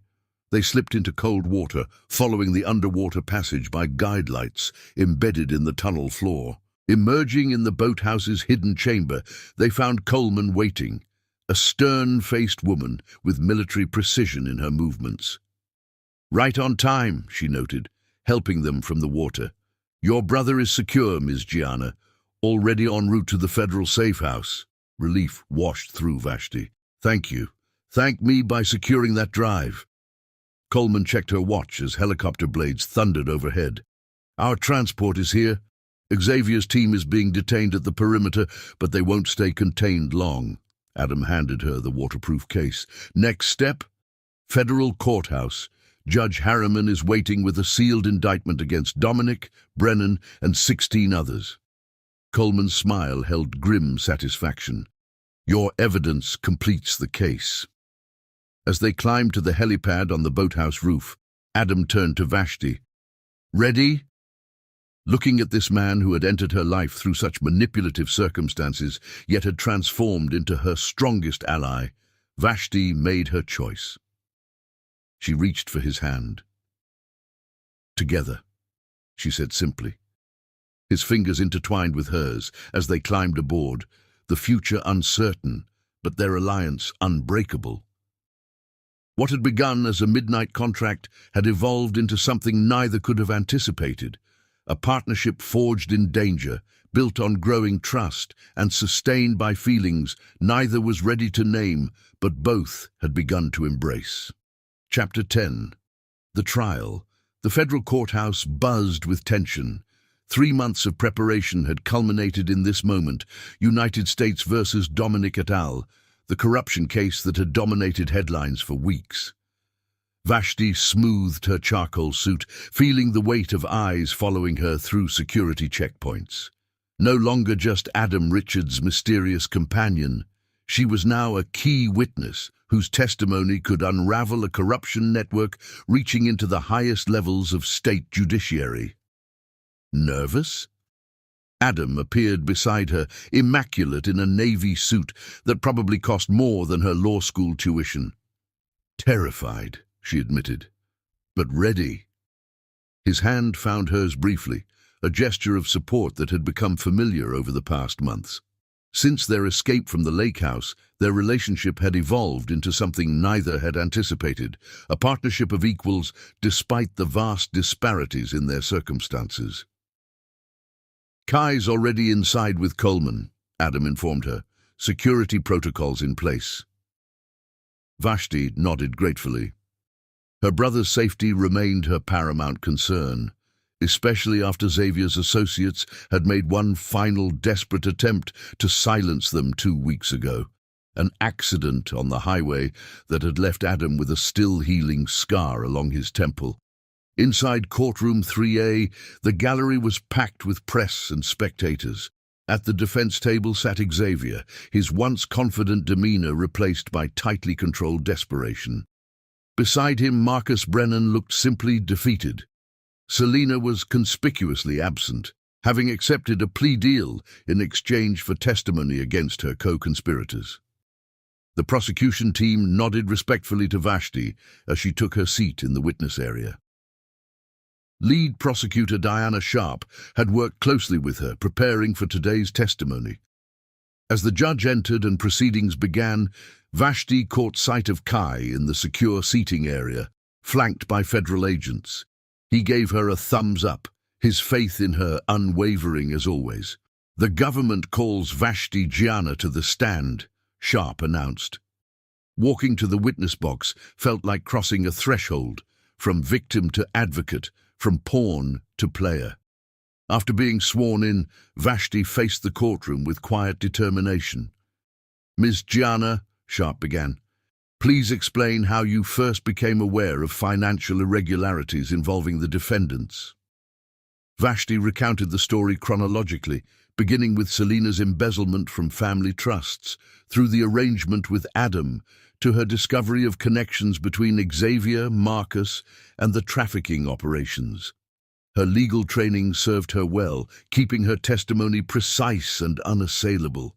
When defense counsel rose for cross-examination, Xavier whispered urgently in his attorney's ear, his gaze fixed on Vashti with undisguised hatred. "Ms. Gianna," the defense attorney began smoothly, "isn't it true that your entire testimony is colored by your romantic relationship with Adam Richards?" "Objection, relevance," Sharp interjected. "Goes to witness bias, Your Honor," defense countered. "I'll allow it, but tread carefully," the judge warned, "or the recordings of the defendants discussing their criminal activities." Vashti's calm response earned a slight nod from the judge. The questioning grew increasingly aggressive as defense tried to undermine her credibility. When they produced Selena's original arrangement with Adam, suggesting Vashti had been essentially purchased, she felt rather than saw Adam tense in the gallery. "So you entered into a transactional relationship with a billionaire," defense pressed, "yet expect this court to believe your motives are pure?" Vashti leaned forward. "I entered into an impossible choice to protect my brother from our stepmother's abuse. Mr. Richards chose not to take advantage of that situation, unlike your clients who systematically exploited vulnerable people for profit. The evidence speaks for itself, regardless of how you attempt to mischaracterize my relationships." The response left defense counsel momentarily speechless. From the gallery, Adam's expression conveyed both pride and regret. Pride in her strength, regret for the circumstances that had brought them together. When Sharp called Adam to testify next, Xavier's composure finally cracked. "You self-righteous bastard!" he hissed loudly enough for the front rows to hear. "This isn't over." Court security immediately moved toward him, but the damage was done. Xavier's outburst, captured by courtroom cameras, would feature on every news outlet by evening. Adam's testimony was devastating in its precision, detailed accounts of discovering the embezzlement, tracing connections to trafficking operations, and documenting Xavier's role in judicial corruption. His business acumen allowed him to explain complex financial maneuvers in terms the jury could easily grasp. During a recess, Vashti found herself alone in a secured conference room, processing the morning's events. The door opened quietly, revealing Adam. "You were magnificent," he said simply. "I told the truth." With courage few possess, he approached cautiously, respecting her space. "I'm sorry they brought up our beginning. It was inevitable." She managed to smile. "Besides, it's part of our story now. A story I'd change if I could." Regret shadowed his features. "Would you?" Vashti challenged gently. "If things had happened differently, we might never have met." The thought visibly disturbed him. "There would have been better ways." "Perhaps, but we're here now." She reached for his hand, a rare public gesture of affection from a woman who guarded her privacy fiercely. Together. The moment was interrupted by Sharp entering with urgent news. "Xavier's attorney is approaching us about a plea deal. He's willing to testify against the entire network in exchange for reduced charges." "He's desperate," Adam observed. "And dangerous," Sharp added. "We need to arrange additional security for both of you. His associates are still at large." As they prepared to return to court, Vashti caught sight of a familiar face in the hallway, Selina, escorted by federal marshals for her upcoming testimony. Their eyes met briefly, stepmother and stepdaughter, adversaries bound by circumstances neither had fully controlled. Something like remorse flickered across Selina's face before she was led away. Back in the courtroom, the atmosphere had shifted palpably. Whispers circulated about Xavier's potential deal, creating an undercurrent of tension that culminated when the defense requested a brief recess to confer with prosecutors. "They're falling apart," Kai whispered when Vashti joined him during the break. "Xavier looks like he might explode." "He's realizing he's lost everything," she replied, watching Xavier argue furiously with his attorney. "Are you okay?" Kai studied her with brotherly concern. "This can't be easy." "I'm better than okay." Vashti surprised herself with the truth of it. "For the first time, I feel like we're truly free." When proceedings resumed, the judge announced a 30-minute recess for plea negotiations. As the courtroom cleared, Adam approached with Coleman at his side. "Xavier's agreed to full cooperation," the agent informed them. "His statement implicates judges, police officials, even a state senator." "It's really ending," Vashti breathed, the reality settling in. Adam's phone buzzed with a news alert. His expression tightened as he read it. Marcus Brennan was just found dead in a holding cell, apparent suicide. "Conveniently silenced," Coleman remarked grimly. "Will this affect the case?" Vashti asked. We have his sworn depositions, and Xavier's turning state's evidence makes Brennan's testimony less critical." Coleman checked her secure phone.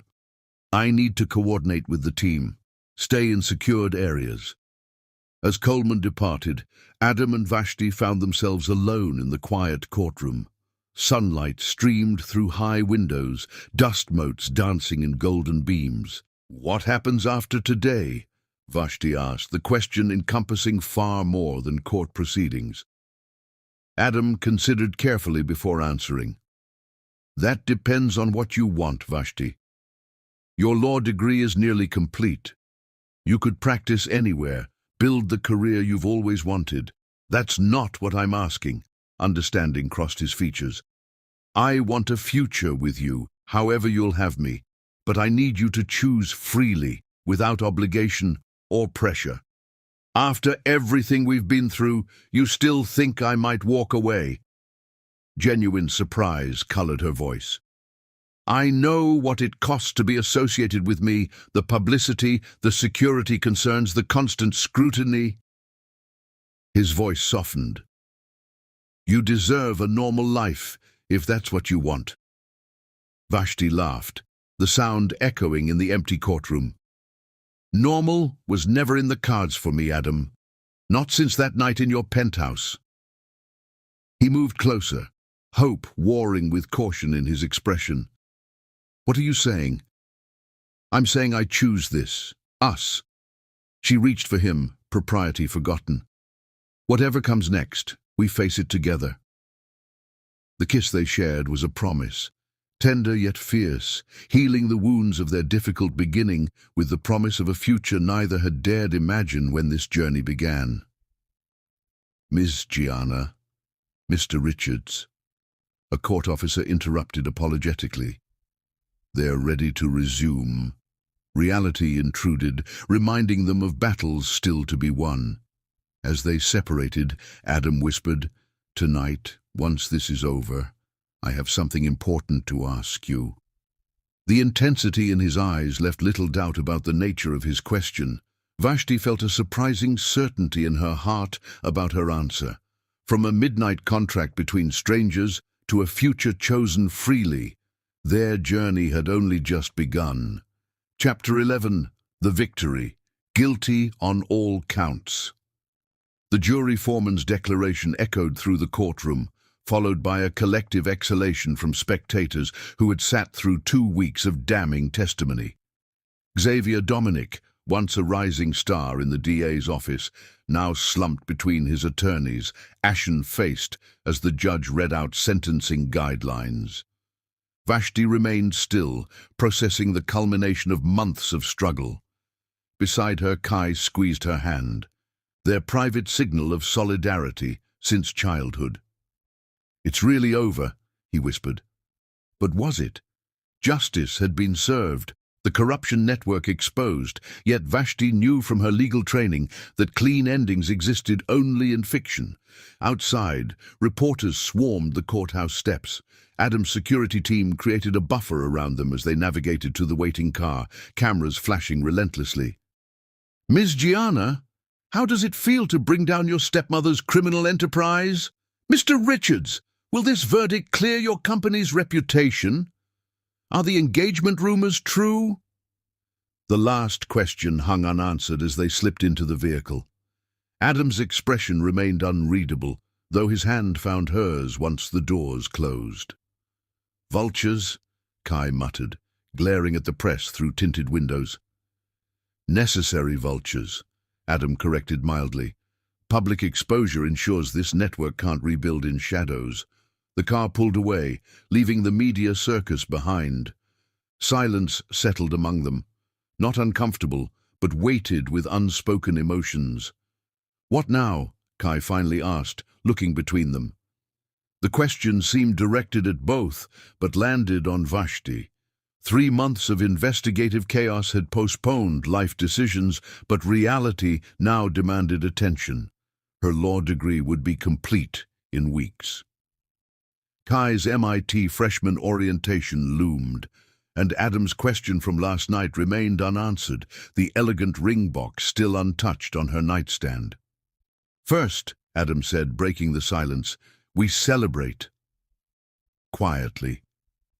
He directed his driver toward the river, away from expected destinations where press might follow. They arrived at a modest waterfront restaurant, family-owned, overlooked by haute cuisine guides, but with spectacular sunset views. "How did you find this place?" Vashti asked, as they were led to a private terrace overlooking the water. "Research." Adam's smile held secret amusement. "You mentioned once that your mother brought you here for your 10th birthday, last happy memory before she got sick."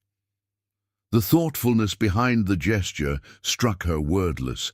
While she'd shared countless stories during their months together, she hadn't expected him to catalogue such personal details. Kai excused himself to call his MIT roommate, leaving them momentarily alone. "You remembered," Vashti finally managed. "I remember everything about you." Adam's directness still caught her off guard sometimes. "Your stories, your dreams, the way your voice changes when you talk about your mother." Their relationship had evolved from transactional beginnings to something profound, built on shared danger, mutual respect, and eventually, love neither had sought but both had found. "You never answered my question," Adam said quietly, "from last night." The ring box had appeared during a private dinner at his penthouse, platinum and sapphire, elegant but not ostentatious. Unlike any proposal scene from movies, his question had been simple. "Will you build a life with me?" No grandiose promises, no overwrought declarations, just the honest request of a man who had everything except what mattered most. She'd asked for time, not from uncertainty about her feelings, but from need to process the transition from fighting for survival to choosing a future.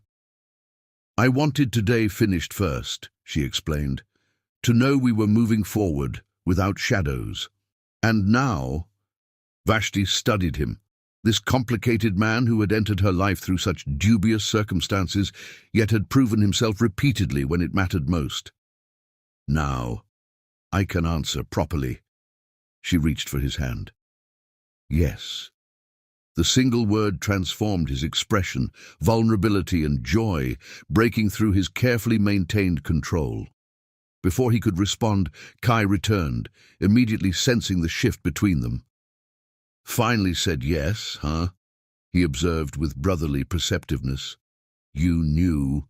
Vashti asked, surprised. He asked my permission 2 weeks ago. Kai shrugged, grinning. Very traditional. Your approval matters to him, Vashti realized.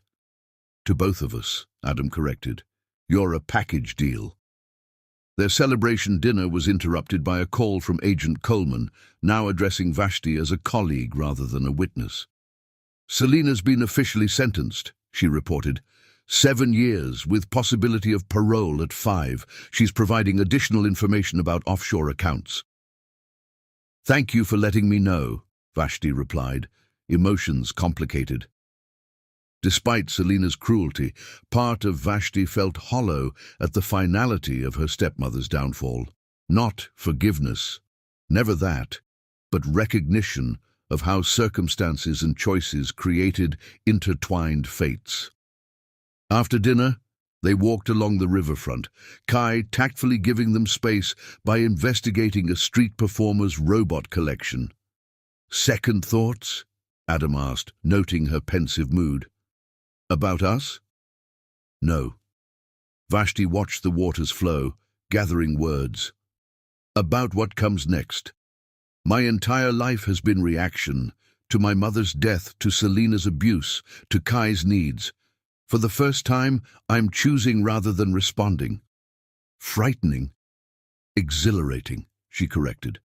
But I need something clear between us. His expression turned serious. Anything. I won't be a corporate trophy wife. Her voice strengthened with conviction. I'm finishing my law degree, taking the bar exam, building my career. Our relationship can't mean sacrificing my independence. Relief replaced his apprehension. I would never ask that. Your determination is what drew me to you in the first place. Even when it frustrates you. Especially then, his smile held admiration. I have a proposal of my own, actually, beyond the obvious one. I'm listening. Richards Enterprises is establishing a foundation focused on advocacy for trafficking survivors and legal reform. Adam's voice carried quiet passion. We need an executive director with both legal expertise and personal understanding of exploitation. Understanding dawned. You want me to run it. I want you to consider it. Full autonomy, substantial resources, opportunity to build something meaningful. He held her gaze. Not because you're my fiancé, but because you're the most qualified person I know. The offer tempted her, combining her legal training with meaningful impact, independence with connection to Adam's world. I'll think about it, she promised, after graduation. He nodded, respecting her need for process. No pressure. Kai rejoined them as twilight deepened over the river. Together they watched boats navigate currents, lights reflecting on dark water, a visual metaphor for their journey from darkness towards something brighter. So, Kai broke the comfortable silence, when's the wedding? We haven't discussed that yet, Vashti began. Actually, Adam interrupted, uncharacteristically hesitant, I have a thought about that too. From his pocket, he produced not another ring, but a folded document. The deed to a property in California, beachfront, very private. Your mother mentioned it once in a journal Kai shared with me, her dream destination. Vashti's breath caught as memories surfaced, her mother describing a perfect stretch of Pacific coastline where she'd honeymooned with their father, promising someday to take her children there. You bought it, she whispered, for us to build something new, together. Adam's voice softened. We could marry there if you want, small ceremony, just family. The thoughtfulness behind the gesture, reaching beyond wealth to touch memory and meaning, confirmed what Vashti already knew. This man, despite their complicated beginning, understood her heart. Yes, she agreed, emotion thickening her voice. That would be perfect. As night fell completely, the three of them, soon to be a family bound by choice rather than circumstance, walked back toward the waiting car. Behind them, the river continued its eternal journey, carrying away the past as they moved toward a future none could have imagined when their paths first crossed. From midnight contract to morning promise, their story had transformed into something neither had believed possible on that rain-soaked night that now seemed a lifetime ago. Chapter 12. The Transformation. California sunlight painted gold across the horizon, sea and sky merging in watercolor perfection. On a private stretch of beach, a small gathering had assembled, not the lavish spectacle expected of a billionaire's wedding, but an intimate celebration centered on meaning rather than display. Vashti stood barefoot in the beach house, wearing an elegantly simple ivory gown that whispered against sun-kissed skin. Through floor-to-ceiling windows, she watched waves caress the shore, where chairs had been arranged in a semicircle, wildflowers and seagrass forming a natural altar. "Ready?" Kai appeared in the doorway, classically handsome in his charcoal suit, now a freshman at MIT but home for his most important duty, walking his sister down the aisle. Almost. Vashti secured their mother's sapphire pendant around her neck. Something blue, something borrowed from the past. 2 years had passed since that rainy night in Adam's penthouse. 2 years of rebuilding, healing, growing individually and together. Her law degree hung framed in the office of the Richards Foundation for Justice, where she'd already helped hundreds of trafficking survivors navigate toward freedom. Adam had kept his promise, supporting her independence while building a partnership of equals. His business empire had transformed too, ethical practices replacing ruthless expansion, philanthropy becoming core rather than accessory. Their journey from transaction to transformation hadn't been seamless. Headlines had followed them relentlessly after the trial. Billionaire weds witness, romance or strategy. Public fascination with their unlikely love story had tested boundaries and patience. Yet here they stood, on the cusp of formalizing what both already knew, that some contracts, even those beginning in darkness, could evolve into covenants of light. "He's nervous," Kai noted with brotherly amusement. "The great Adam Richards, terrified of tripping over his vows." Vashti smiled. "He memorized them 3 weeks ago. Still practicing at night. I heard him yesterday." The revelation touched her deeply. This powerful man, who commanded boardrooms rehearsing words, meant only for her. A gentle knock announced Coleman's arrival. No longer agent but friend, her severe FBI demeanor softened by a rare dress and smile. "Car's waiting, whenever you're ready." Though the ceremony site lay just down the beach, Adam had insisted on tradition, Vashti arriving separately, their first sight of each other at the altar. "It's time," Vashti decided, gathering her simple bouquet of wildflowers. The vintage Rolls-Royce traveled slowly along the private coastline road, giving Vashti moments to reflect on the journey that had brought her here. From desperate night to chosen day, from survival to triumph. As the car rounded the final curve, she glimpsed the gathering, smaller than most celebrity dinner parties, each person present bearing genuine connection rather than social obligation. Professor Harlow, who had championed her legal career. Kai's MIT mentor, who had become family friend. Detective Riker, whose integrity had proven invaluable during the trial. Even Selena, recently paroled and invited against all expectations, not for reconciliation, but for closure. And waiting at the altar, Adam. His eyes found hers the moment she emerged from the car, his expression transforming with such naked emotion that guests fell silent, witnessing something too authentic for words. Kai offered his arm. "Last chance to run," he teased. "No place I'd rather be," she replied with absolute certainty. Their procession along the shore path felt dreamlike, waves providing nature's soundtrack, breeze carrying wildflower scents, clouds drifting like scattered thoughts across endless blue. When she reached Adam, his hand trembled slightly as it clasped hers. This man who controlled billions, revealing vulnerability only she was privileged to witness. "Hi," he whispered, the simple greeting containing universes. The ceremony blended traditional with personal. Vows they had written together, promises forged through fire rather than fantasy. When the officiant introduced them as partners in all things, the term carried weight beyond legality. Their first kiss as married couple lasted perhaps seconds longer than propriety suggested, drawing good-natured laughter from guests. The reception unfolded on the beach house terrace, champagne flowing, music drifting across twilight waters, conversations merging into celebration's symphony. As sunset painted the horizon crimson, Adam led Vashti to a quiet corner of the terrace. "A moment alone before we rejoin our guests," he suggested.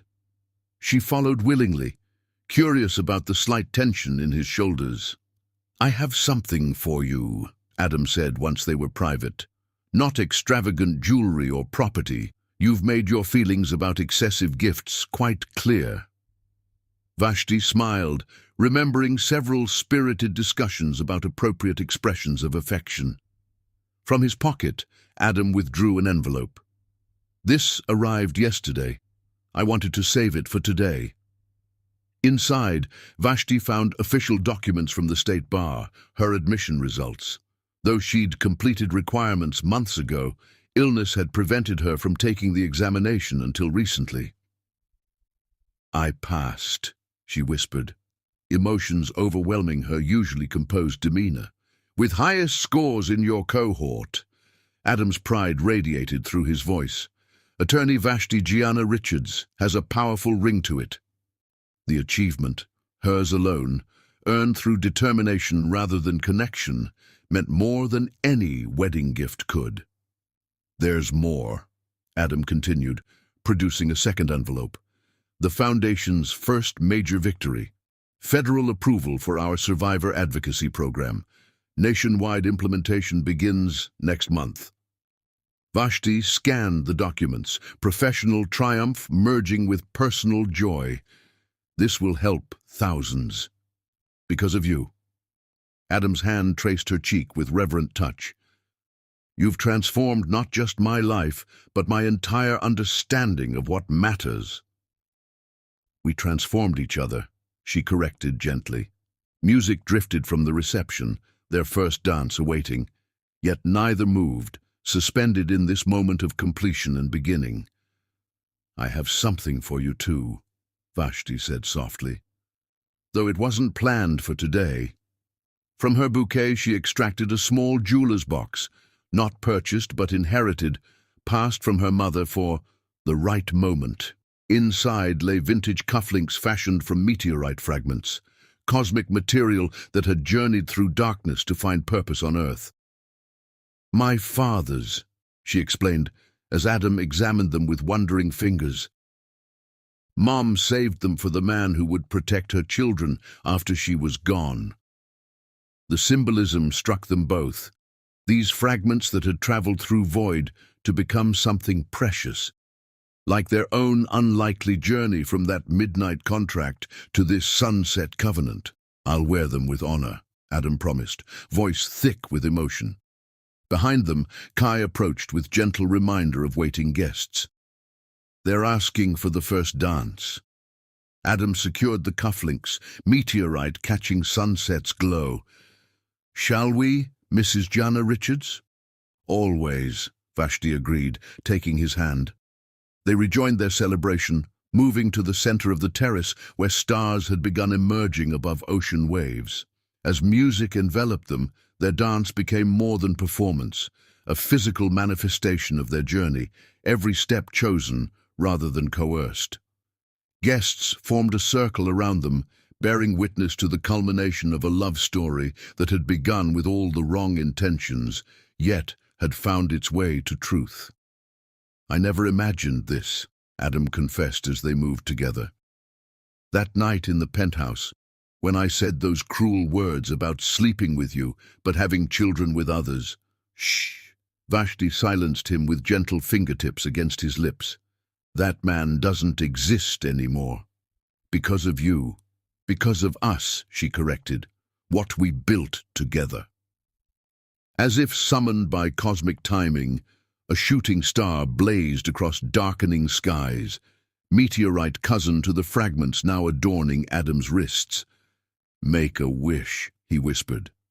Vashti smiled, leaning into the embrace of the man who had entered her life as adversary and become essential companion. "No need. I have everything I could wish for." Around them, ocean waves continued their eternal rhythm.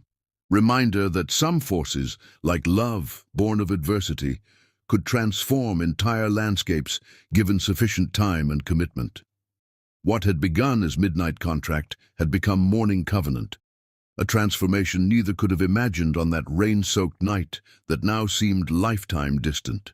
As their dance ended, guests applauded the visible evidence of possibility, that even the darkest beginnings could evolve into stories of light, that transactions between strangers could transform into treasured connections that would endure long after contracts had faded into memory. Under stars that had witnessed humanity's entire journey, Vashti and Adam sealed their transformation with a kiss that promised not just passion, but partnership, equal, enduring, and freely chosen by both. The end.